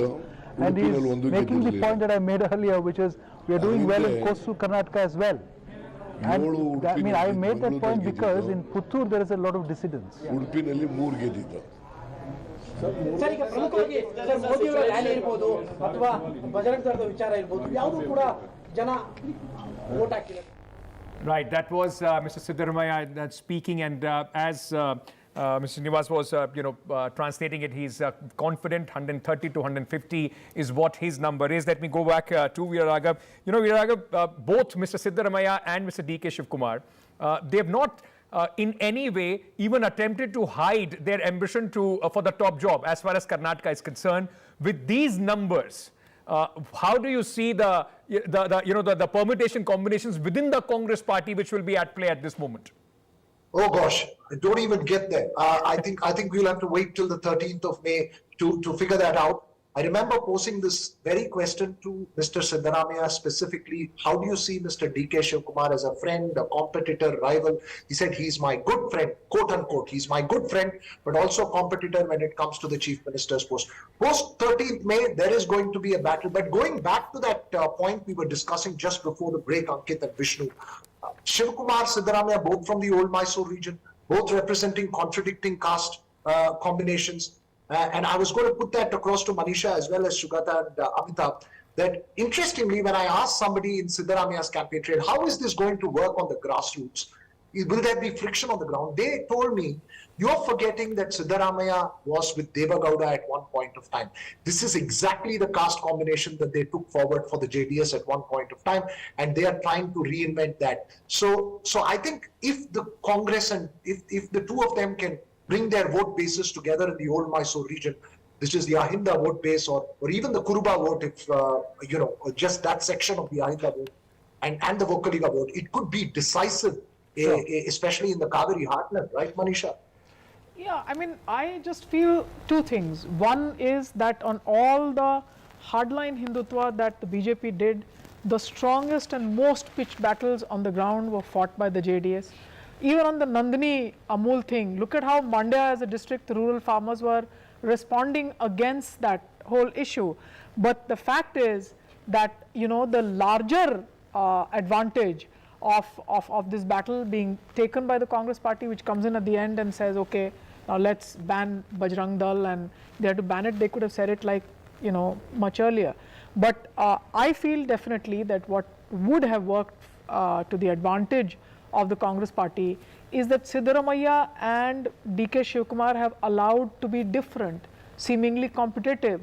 So the anti-Siddaramaiah anger that existed amongst the Vokkaligas in 2018, this time around, by playing two different games, by playing different strokes, you are able to get, seemingly rivalrous or competitive caste groups together.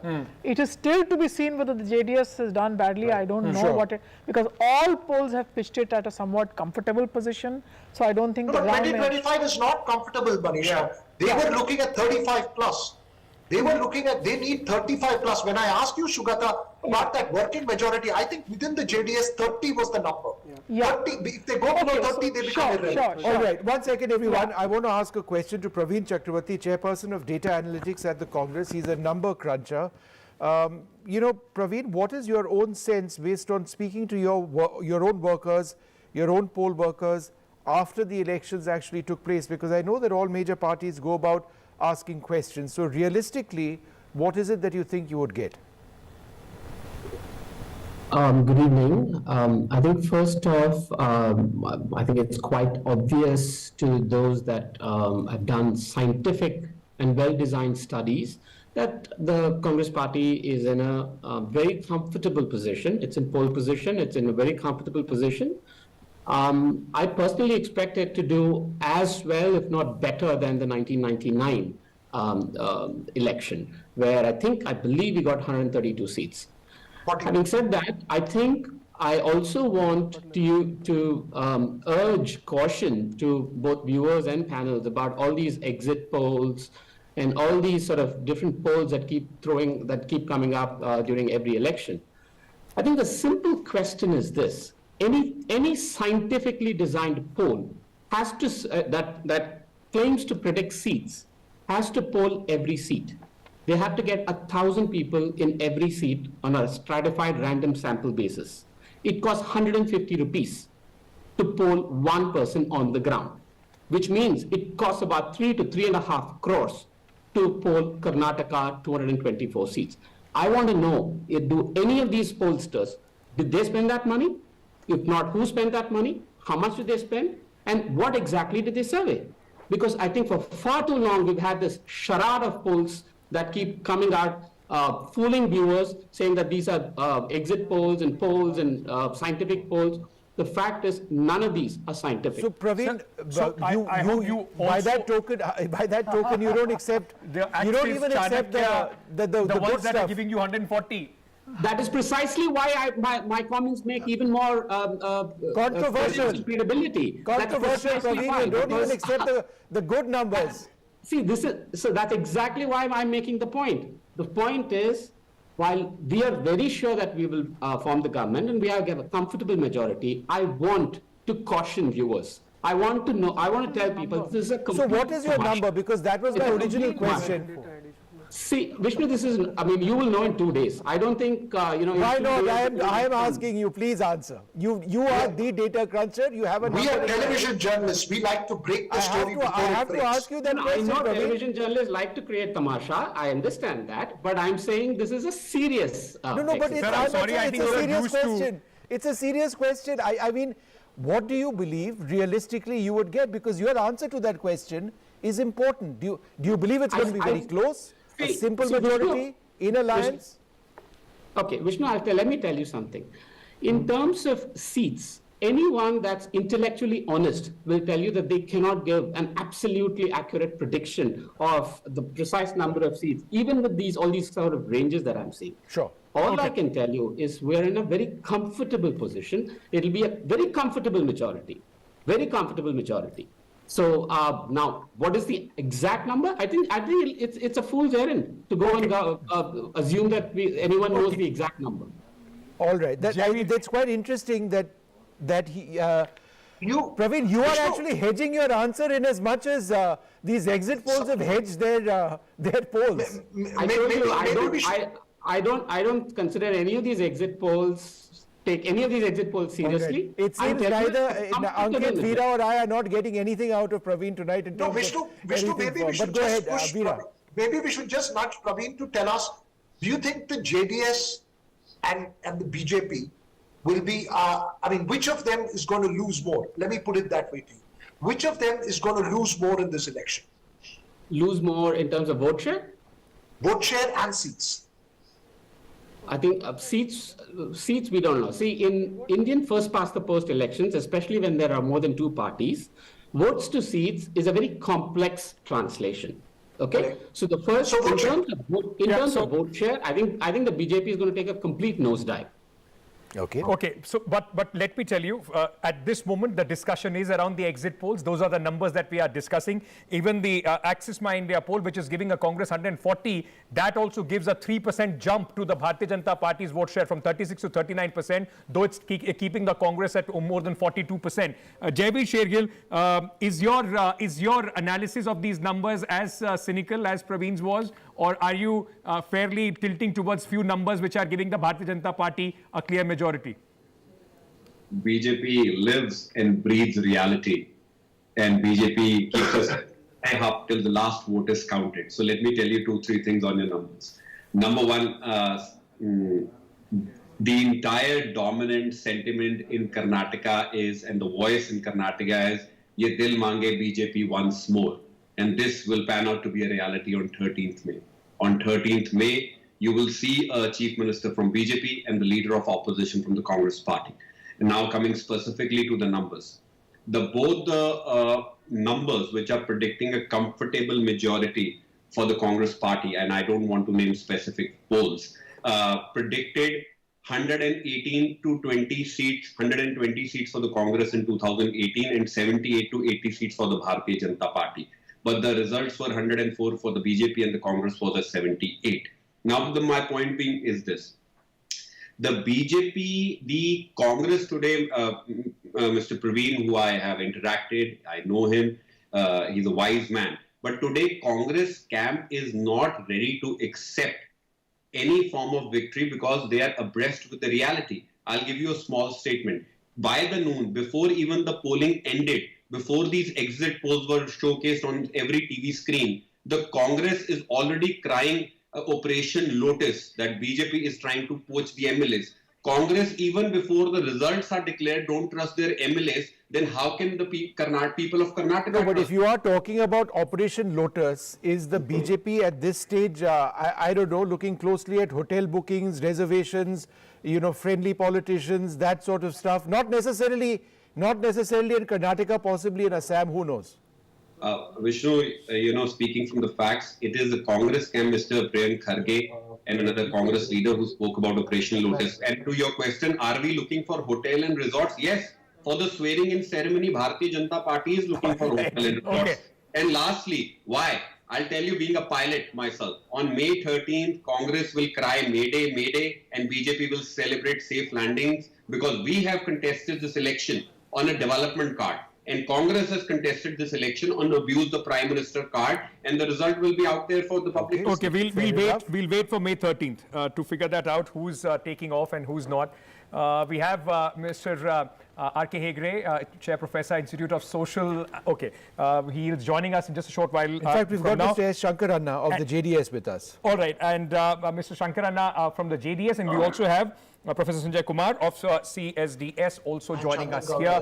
Professor Kumar, first of all, your initial thoughts on the exit poll numbers. A wide range, largely, though edged the Congress, but a wide range from majority to the BJP to 140 for the Congress party.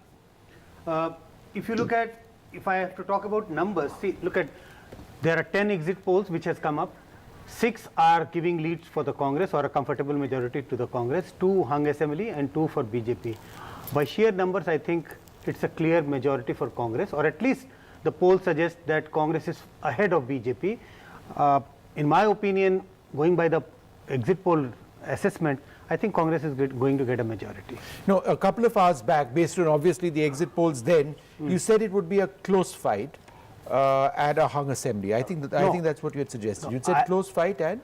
I never said a hung assembly, but I did mention that it is a close fight. Okay. And a close fight would mean maybe Congress is getting a majority, a thin majority. And now on the basis of the new ones, I am not on the side of Congress, say, getting 125, 130 seats.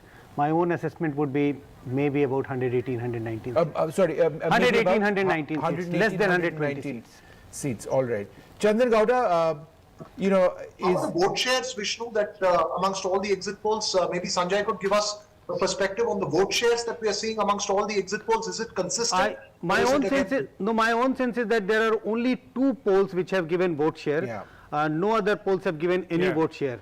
And I think the 2 polls are suggesting Congress with about 42% vote. That's right. That's what I have got the sense. And the BJP is at? 35%. 35%. So it's a 7% lead. I think 39 mostly in some other region. 43, 35, it's a 2% gap in vote share. 8% gap. 8%. That's a huge one. And that's also huge. The first time the Congress would cross the 40% mark after 1999. Yes. They have never crossed the 40% mark post 1999. The Congress party would be, in fact, doing that. Let's very quickly, Vishnu, if you want to take a question to the JDS, representative who is joining us at this moment, Ms. Anna, I can ask you the numbers at this moment. The average for the JDS is much below possibly that you would have expected. A 30-35 is what the JDS would have liked. The range for the JDS at this moment is just about 20-25. How do you assess this performance based on these numbers, sir? Good evening, brother. With the blessings of Bajrang Bali and with the blessings of Allah, on May 13th, 2023, Shri Harpanalli Devegowda Kumaraswamy ji will be the Chief Minister of Karnataka, because from 18% vote share in 2018, we will be getting 22% vote share in 2023, giving us a clear edge and form the government in Karnataka. Because on May 30, 2022, close to 10 lakh people gathered in Bangalore and took a vote in the name of Janata Jaldhara to bring JDS to power. And this time it is not only old Mysore region, it is also the Kalyan Karnataka region, the Kittur Karnataka region, the coastal Karnataka region, the central Karnataka region, Bangalore urban region, and old Mysore will all vote for a regional party named JDS, and it will vote Chief Minister as Kumaraswamy. Right. Professor Chandan Gowda also with us at this moment. Professor Gowda, what are your initial thoughts on the trends that are emerging as far as these exit polls are concerned? I didn't find anything counterintuitive in these results. If you recall, all the forecasts that were being done before the elections, they were roughly pointing to the Congress as single largest party, perhaps with a simple majority, perhaps with a little more. And BJP was never ever claimed by anyone to have a chance at winning. All right, I'm just going to interrupt you there, Chandan. We've got Mr. DK Shiv Kumar with us. Thank you, sir, very much for being with us. Do you believe that it's a done deal as far as you're concerned, the Congress is going to win? Or do you believe it's going to be a close fight, as some of the polls have reflected a couple of hours back? You're asking me? Yes, sir. Go ahead. There will be no close fight. This will be a clear fight. The result will be not, I don't believe, all these exit polls. The number will be much bigger. It will touch 141. That is my number. I still had my own homework done. Yesterday also, today also. I think there's a big change for better. To root out, today is the day to root out the corruption in Karnataka, for the development of Karnataka, for the growth of Karnataka, and for the peaceful atmosphere to be created in Karnataka. So who's going to be Chief Minister, sir, if these numbers hold? Who's going to be Chief Minister, you or Mr. Siddaramaiah, or will it be a dark horse? No, you should be very happy that the Congress party is going to form the power. Let us keep the Chief Minister out of this one. The country and the respectfully, that becomes a huge issue now. If you actually do go with these numbers, and given the fact that, let's be honest, sir, that there has been problems and differences between you and Mr. Siddaramaiah, I think the next step people would want to know what happened. See, media and BJP want to create differences. You are acting, that's all. Where is the difference? Last 3 years, there is not even a single incident that we had in differences. What differences? I asked on the campaign trail, sir, I asked you and Mr. Siddaramaiah this question. When I asked him, how do you see Mr. Shivkumar? Do you see him as a friend, rival, or competitor? He said he's a good friend who will be a competitor for the Chief Minister's post. Now, given that the elections are over, is there, that camaraderie that both of you showed, is it time to end that, and is it time to start your calculations with it? Have you started your calculations with it? No calculation. I don't want to make any calculation. It is my proud duty to deliver Karnataka, all of us joining together. My party high government will take care. There is no election here, nothing. They will take an opinion. Ultimately, my party will take a call. Mr. D.K. Shivkumar, I want to ask you, sir, the Prime Minister spent quite a considerable time as far as the campaign of Karnataka is concerned. How much of an impact did his campaign have as far as these elections are concerned? And do you believe that because there was not Mr. Yediyurappa on the ticket, that worked to the advantage of the Congress party, with your face and Mr. Siddaramaiah's face being put forward? See, Prime Minister, he knew that he is going to lose. So he came out here all alone, wanted to show his single face, not taking any state leaders along with him. He did his roadshow only with him, used the machinery, government machinery, that he is on one road and the public will be on one road. I think that will not be a local election. His double engine has failed. That is why he tried to project himself that he will run the government. That can't be happened. Karnataka is different. We all are local, we have a local pride. You can't bring any other model here. Karnataka has its own model. You can't bring UP model, Gujarat model, or any other model. We have our own model. Our model will work out for the development of. Mr. D.K. Shivakumar, if you remember, we caught up on the election trail, and I asked you this question where you had said once that the Congress party is going to reward me for so there'll be royalty for my loyalty. Is this the time now? The loyalty for Mr. D.K. Shivakumar is going to be rewarded by some royalty by the Congress party? See, let us not discuss what we said earlier, what we did not tell earlier. Okay. Now let us be on a positive note. What I have spoken, I stand by it. Let us take it forward. We will meet on 13th. And thank you for all your support at the time of our campaign. One last question, sir. Over the last 2 months, given this campaign and it played out in different ways, has your equations with Mr. Siddaramaiah changed? Have you become closer friends? What is your sense of him today vis-a-vis what it was, let's say, 6 months ago? From the day one till today, nothing has changed. Nothing will also change. All right, nothing will change, nothing will also change.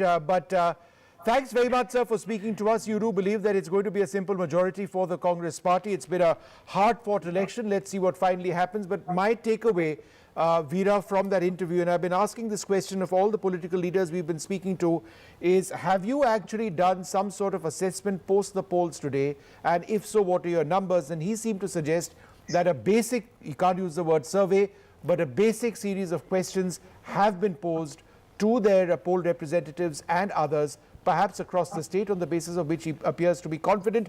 If you look at those numbers, and let's have those up full screen for just a few moments, these are three well-known, in fact, four well-known exit polls. There are several, and I want to be absolutely clear, some have suggested that the BJP will do better than the Congress party. But if you just look at these numbers now, Republic saying 94 to 108 to the Congress, then Suvarna saying 91 to 106, Times now saying no, in fact the Congress will be up to 113, TV9 saying 99 to 109. Remember, 113 is what they are looking at. Times now says 113 is what they will get. Z News at the bottom says 103 to 118. So just by and large, the numbers are more in favor of the Congress party at this juncture. Again, this can all drastically change. We want to be very clear about this. But just the last couple, News Today, India's Chanakya, today's Chanakya, saying 120 for the Congress party, India TV and CNX saying up to 120 for the Congress party, which would, and Times Now, ETG saying 113. So the BJP between largely in the 80s and the 90s, I would suggest mostly in the 90s. Right. Some suggest just narrowly going into the hundreds. But that's where things are right now. Vishnu, very quickly, I just want to discuss a little bit about, because, in every poll survey, and also when you talk to the party representative as well, for the Bharatiya Janata Party, Prime Minister Narendra Modi comes as a booster dose as far as the elections are concerned. Professor Kumar, if I may start with you, this is different from the 2018 election where this was the first time that Prime Minister Narendra Modi was campaigning for an assembly election in Karnataka as the Prime Minister. There was an incumbent Congress party. Those were added advantages as far as the BJP's campaign was concerned. Is that why this is different? There is no Yadurappa on the ticket. It was only then left to the Prime Minister to pull the BJP possibly from where they were lagging behind 10 days back. From whatever ground reports we were getting or hearing when I visited Karnataka, there was a sense that BJP is a very demoralized lot. In a sense, party workers are demoralized, and there was a perception that BJP is losing this election. I think what Prime Minister Modi's campaign has been able to do is to lift the morale of the party worker and bring at least BJP into the contest.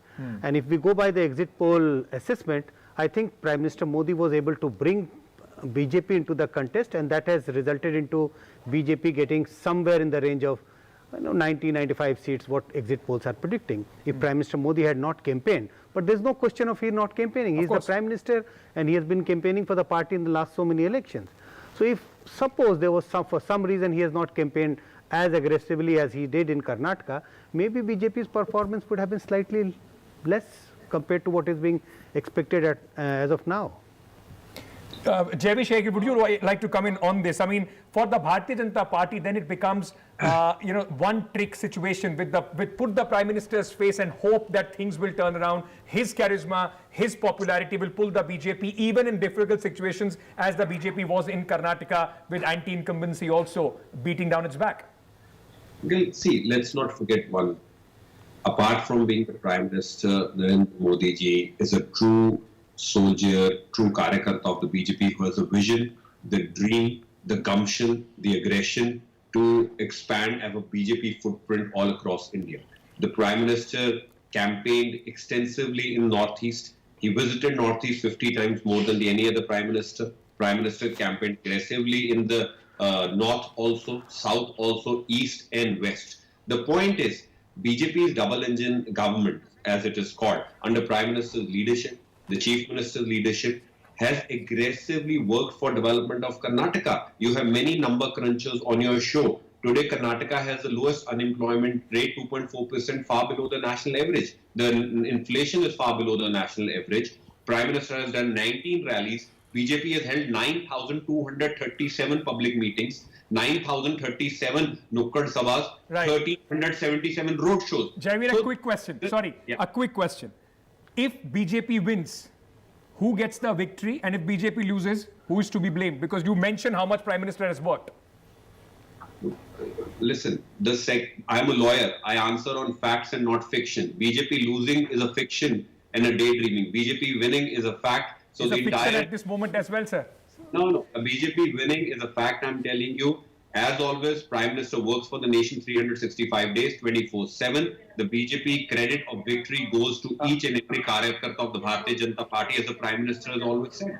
Very good that you said you're a lawyer, not the judge. Otherwise, I would have to take that as a fact when you said the BJP winning is a fact and Congress and BJP not winning is fiction. But Veera Raghav, will the blame be then on the shoulders of Mr. Bommai? I think if they win, it is taken away by the captain. If they lose, the poor man on the field will have to take that blame for it. But well, let's see what happens. I think really the question now is shifts focus, given the exit polls and the kind of prediction, indications that seems to be coming out, Ankit. Sure. The focus shifts into how this is going to play out. I mean, it's because it's a large margin that we are talking about. And we're not looking at a it is indeed a large margin. Veera Raghav, I'm just interrupting you because we do need to take a short break. We are going to come back and towards the end of this program start wrapping up what these exit polls actually do tell us, and then get our expert views, and then let's wait till the 13th, and hopefully we'll have a government in place after that. We don't want a hung parliament. That means a lot of work for journalists. We'll take a short break. More coming up.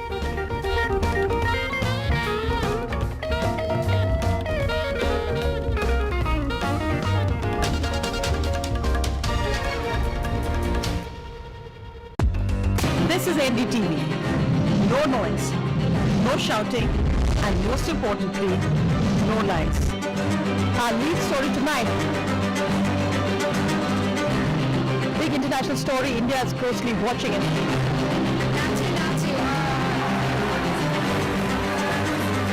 News that informs and inspires. The news with Sonia Singh. Monday to Friday at 8 p.m. only on NDTV 24/7. The only side we're on is yours. Gadget 360 is here to help you with all your tech needs. Gadget 360, Gadget Up. Gadget 360, Gadget Love. You too can get some Gadget Love with buying guides, expert reviews, and all the latest news on Gadget 360. 20 years since we started, this music has been with you. Now, we want you to share your version of it. Let your inner artists out by creating an incredible remix of the NDTV signature track. Log on to ndtv.com/best of NDTV. Get inspired and submit your rendition. One winner gets an all-expense paid holiday for two. NDTV 24/7 20th year celebration.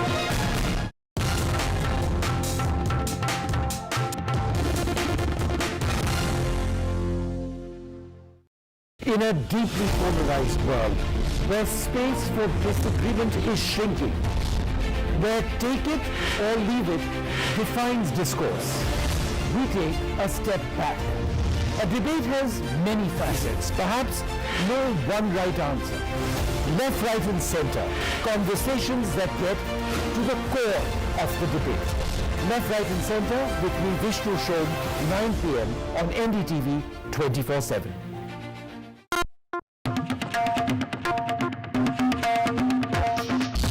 20 years since we started, this music has been with you, playing in your homes, at work, and in your car. Now, we want you to share your version of it.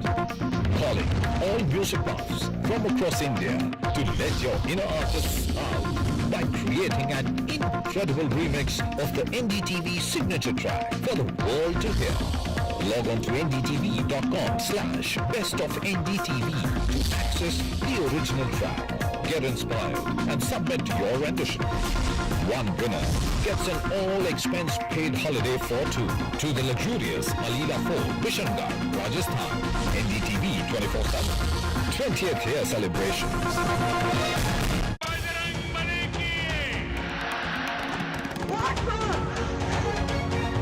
Congress people have been perpetrating the PFI and organizations like that. Karnataka की सरकार ने पिछले 3 साल में क्या किया उसके बारे में प्रधानमंत्री एक शब्द नहीं बोलते. This time BJP is going to come back with thumping majority in spite of some leaders leaving the party. प्रदेश की बीजेपी सरकार है वो 40% सरकारा के नाम से प्रसिद्ध हुई है. Unnecessarily these Congress people charging corruption charges. A BJP manifesto has completely failed. I am also an aspirant for the Chief Minister post. Mr. DK Shivkumar is also an aspirant. This is NDTV. No noise, no shouting, and most importantly, no lies. Our lead story tonight. Big international story. India is closely watching it.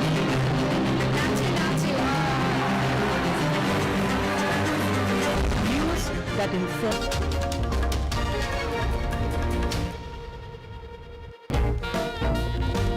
You're watching the Karnataka Exit Polls, and we are now going to start the process of wrapping up just what's been a very interesting evening, no doubt. In case you've just joined us, let's have these numbers up full screen. I'm not going to read out all of the exit polls because frankly there are quite a few of them. But by and large, it now does appear that the ABP, India Today and India TV CNX suggesting Congress between 100 and 112, so within striking range there, or India Today saying between 122 and 140, so that's a sweep over there. India TV CNX saying 110 to 120. Again, News 24 also 120 for the Congress. Oh, that's right, right. And that's India. So, Sanjay, my question to you, in looking at these numbers, how is it that some have got it completely the other way, and how do we as readers, viewers, and journalists sort of assess exit polls on the basis of these numbers? I think we have to look at our electoral system, which we keep talking, which we keep talking about, first past the post system. Karnataka is a unique example. If you look at last many assembly elections, the party which gets more vote share, which is the Congress, have mostly got less number of seats. Look at the recently held election in Himachal. What happened? The vote share difference between Congress and BJP is very less. Look at the seat share difference, huge. Something of that kind seems to be happening in Karnataka also. My own sense is that while we don't have good sense of the vote share estimate of all the exit polls, but my own sense is that the gap between Congress and BJP in terms of vote share is sizable. When I say sizable, it should be about at least more than 5%, 5 to 6 to 7%. And the seat share conversion, which all these exit polls are doing differently. Some pollsters are playing safe, they are being conservative, and some are playing like T20 match. Hit karo, agar lag gaya to achhi baat hai. Let's just start. Dr. Priyam, the surveys are now out. Of course, the actual result would be on the 13th. What would you, one key thing that you would be looking out from these surveys, and what would you be watching out when 13th comes as one key factor of swinging this result one way or the other? So, as my dear friend and senior colleague Professor Sanjay has already told us, the first thing is, don't believe the numbers and distinguish between the numbers. The vote percentages may be right, but the vote to seat projections leave everything to imagination. Right. So I would still look at the results, and as the results come out, I will have a childlike anxiety to see which one of those candidates. You remember when you follow a game, you try and follow a team. So which one of those that you thought, and you'd hedged your bets with, how well are they doing, how badly are they doing? Certainly for me, as an outsider, when I go to Bangalore and to Old Mysuru, my research area, these will be my two areas that I will look out for. Match what you sort of had in terms of your own research, in your mind, your own analysis. Do any of these conform to what you believe would be? I'm asking you basically what you... So I would say that I had thought the Congress will do well, which a lot of them are saying. I had thought the JDS will do slightly better than this. So, and that may be because, I'm just so heavily stuck with the Old Mysuru region that that's the area that kind of rings with me. I understand a lot of it very much. I understand the politics of reservations a lot more than a lot of us around. But the one thing that I wanted to add for a long time, I haven't heard the words or the names respected Shri B.L. Santosh, respected Shri C.T. Ravi. Now, this respected Shri Prahlad Joshi ji, this was a hand-picked team that the Prime Minister has had. Mr. Basavaraj Bommai, a man from their own chosen team.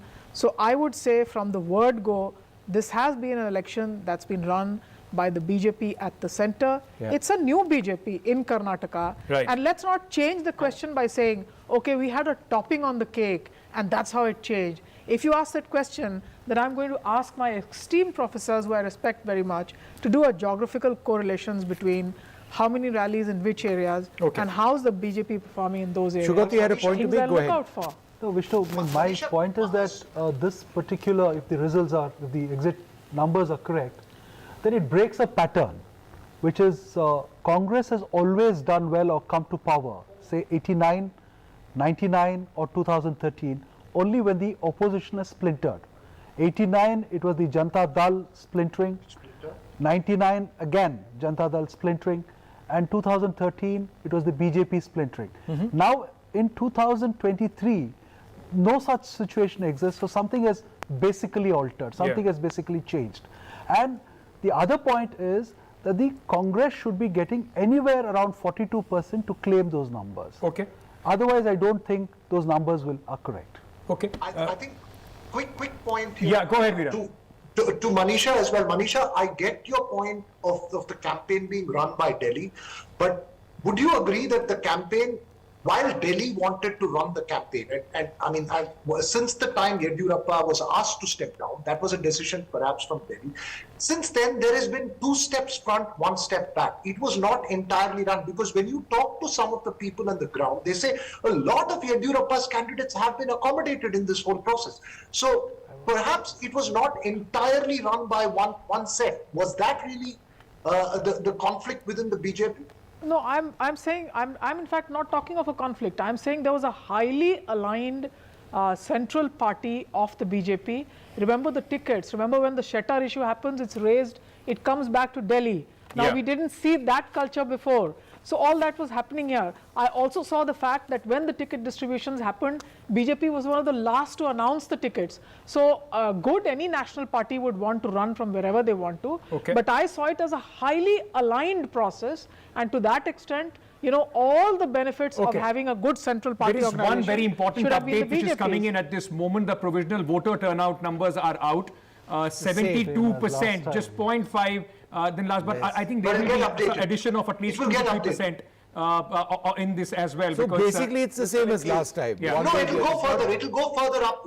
Yeah, it will be 2-3% more, not very significantly, but it will go slightly up, because there have been voters those who have been inside the polling booth post 6 p.m. as well. But Postal ballots also. Postal ballots, Amita. But we were talking about some Sugata was saying something has changed. Is that change the kind of campaign that we saw the Congress running, a hyper-local campaign, that possibly has clicked more because it was an assembly election, not a national Narendra Modi election that the BJP then tried to make it? See, Congress has learned its lessons from the 2018 victories. Only 3 states Congress has defeated BJP plus Himachal again. No CM candidate, tight ticket distribution, local campaigns, don't attack Modi. Only in the last they have deviated. If you see an average of the midpoint of the numbers you are showing, 109 is Congress, 91 is BJP, and 24 odd is JDS. Now I have the caste-wise support numbers of Axis which we were discussing. 88% Muslim vote for Congress. I have not seen 60 to 65% more than that. If the numbers are true, then there is a massive minority consolidation. Vocaliga stays with JDS 46%, but BJP is the number 2 party with 25% support of Vocaligas, and Congress is now 24. And amongst Lingayats, BJP continues to be a dominant player with 64% voting. Is that a reduction? Male, on the female. basis of people like Shetter and all leaving?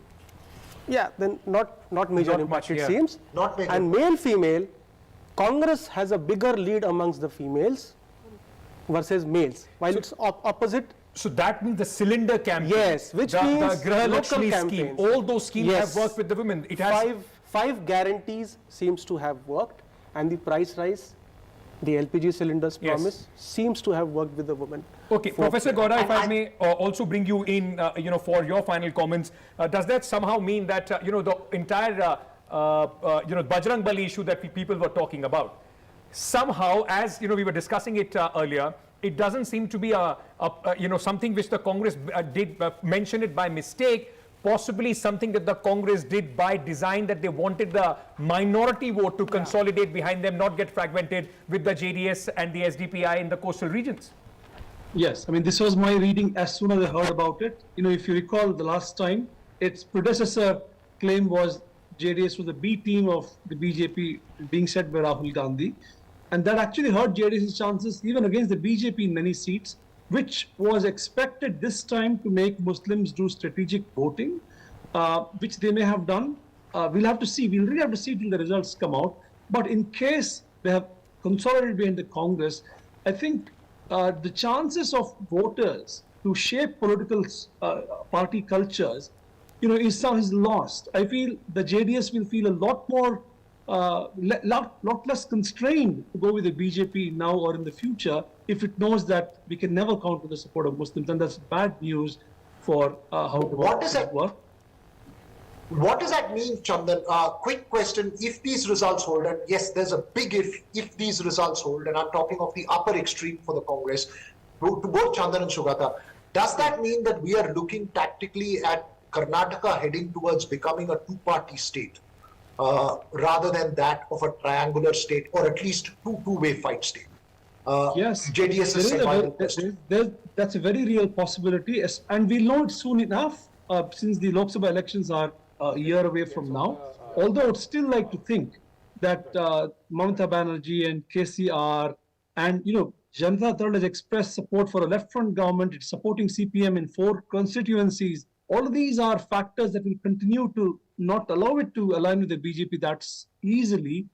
But there is Deve Gowda and there's HD Kumaraswamy, which we believe there is a difference in how they think about aligning with the BJP. But the bigger question is important, Veera. This could mean that, and many people said a full majority of a Congress means BJP is happy that the polarization scenario is actually close at hand, and JDS might get absorbed because it can't sustain itself for long the way it is. Okay. But I would still hold off on any sense of pessimism setting in. You still have Okay, still Chandan, have I just wanted to quickly go across to Sugata. How is this entire battle between DK Shiv Kumar and Siddaramaiah going to play out? Because frankly, that's the next battle at this stage, it appears. No, they've not been the greatest of friends, certainly, and the Congress has been staging a lot of, they're trying to harmonize together and camaraderie, and they're both sitting together and discussing strategy. So they have sort of gone an extra mile to demonstrate that these two people are willing and are going to work together. They've reconciled the differences. But personally, I feel the last ball will be bowled by Kharge. Right. Yeah. He's the third most important factor in the Congress game, and I think I don't think we should take our eyes off Kharge. And the last thing that the Congress would want is more infighting. We're seeing plenty of that at this stage. No, even in an hour of victory, if we are so- to see that sort of situation, Kharge's wishes will have to be respected. The question is, will Vishnu, Yeah, I Veera. think Kolar was a classic example of the internal dynamics there. That Siddaramaiah wanted a second seat and he was denied that. Since he came into the party, he has had an aggressive growth path. The old guard was sidelined. I don't think the old guard is going to sit down and look at Siddaramaiah alone at this time. If these numbers hold, and So there's a dark horse. again, Is that what you're suggesting? Sorry, there is going to be a tussle for it, and I think it's going to be a delicate issue. I for the also would High like to Command deal look with at if they have Varuna very closely. What's going to happen in Varuna? Yeah. Siddaramaiah is never known for winning with a very big margin. So I would like to focus on Varuna on the 13th. We could see another rotational CM promise by the Gandhi family. I don't think so. That is happening. Which may not be fulfilled again. But they have Would you paid agree? heavy price for that promise. They have been too much more Siddaramaiah, Rajasthan already still feeling the singe of that. Siddaramaiah Ankit, is I'm way just too putting a popular. proposition. 40% versus 4% your survey showed. Way too popular. than That's DK true. Shiv That is Kumar. true. Yeah, No, go ahead, Veera. I'll just put a proposition quickly to you, Vishnu, as well as Sugata and Ankit, and tell me if this is right. If the numbers are closer to 112, then there is a greater chance for DK Shiv Kumar to hold the fort. If the numbers are closer to 140, then it's anybody's game. Would you agree? I don't think Professor Kumar? Siddaramaiah would be willing to give that up one way or the other. Professor Kumar. If the Congress is coming to winning these elections. These numbers Professor Kumar, may let's be stick part to of- numbers. I think DK Shiv Kumar will probably be on the back foot. because you have inside stories I don't have. Professor Kumar will stick to numbers. Nothing on that. But Professor Kumar has the secret story on that as well. I have no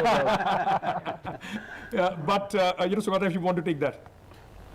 If the numbers are closer to the majority, advantage DK Shiv Kumar. No, from the top I four. will still say Kharge is the final authority on that. All right.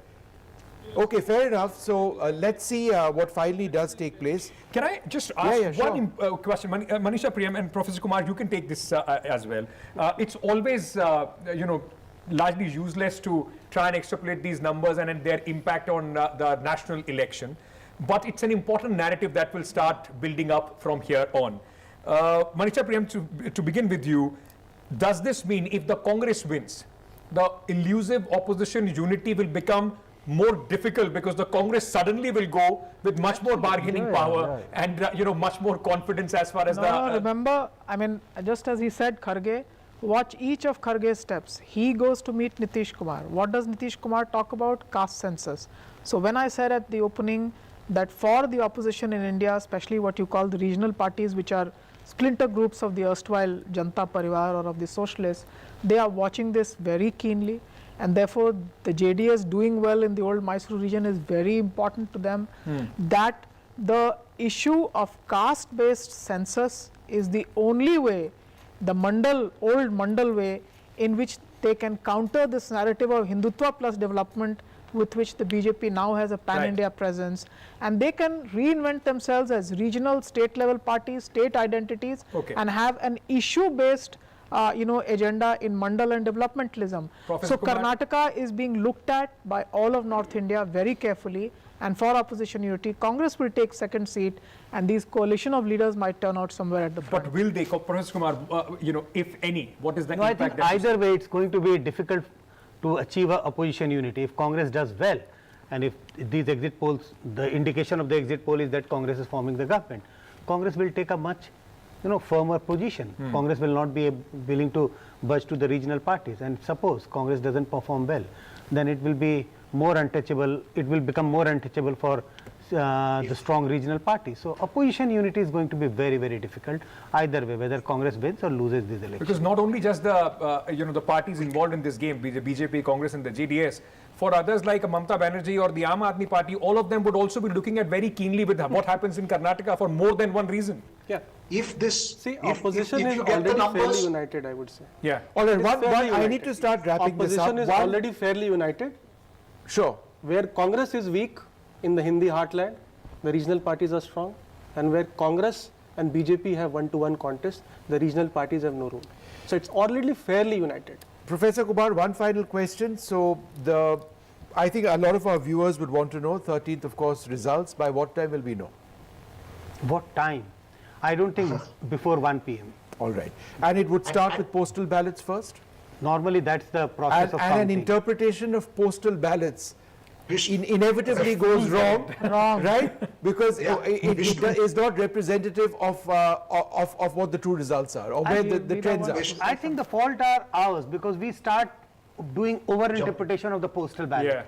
And extrapolating those trends from the postal ballot as if this is going to be the result. True. So we have to be cautious. We have to be a little cool and calm in the initial few hours of counting. Okay, Veeraraghav, over to you. If the numbers are at the extreme end that has been predicted, that's on the upper end for the Congress, then I think we can all have Uta by 2 o'clock. I think you'll have clarity. If they are on the bottom end, then I think for the next 5 years, we'll have to keep watching out what's the next story that's breaking in. And if they don't hold and if there is a hung house, then Veeraraghav and I are standing at somebody's house in Bengaluru to decide who's going out which resort. Anyway, all that for 13th. Yeah, now enough. No more questions now, my friend. We need to wrap this up because we've got a lot more to talk about on the 13th. It's going to be fast. It's going to be pacey. We never stop. I mean, just looking at the magic of our electronic voting machines and how they've transformed our lives, our democracy, our elections, and the fact that we do this faster than possibly any other country in the world, and the magic of Indian democracy, the speed and the results and what it means for millions of people, that all starts coming together on the 13th. It is just magic. We leave it over there. Thanks very much for being with us. From all of us here, good night.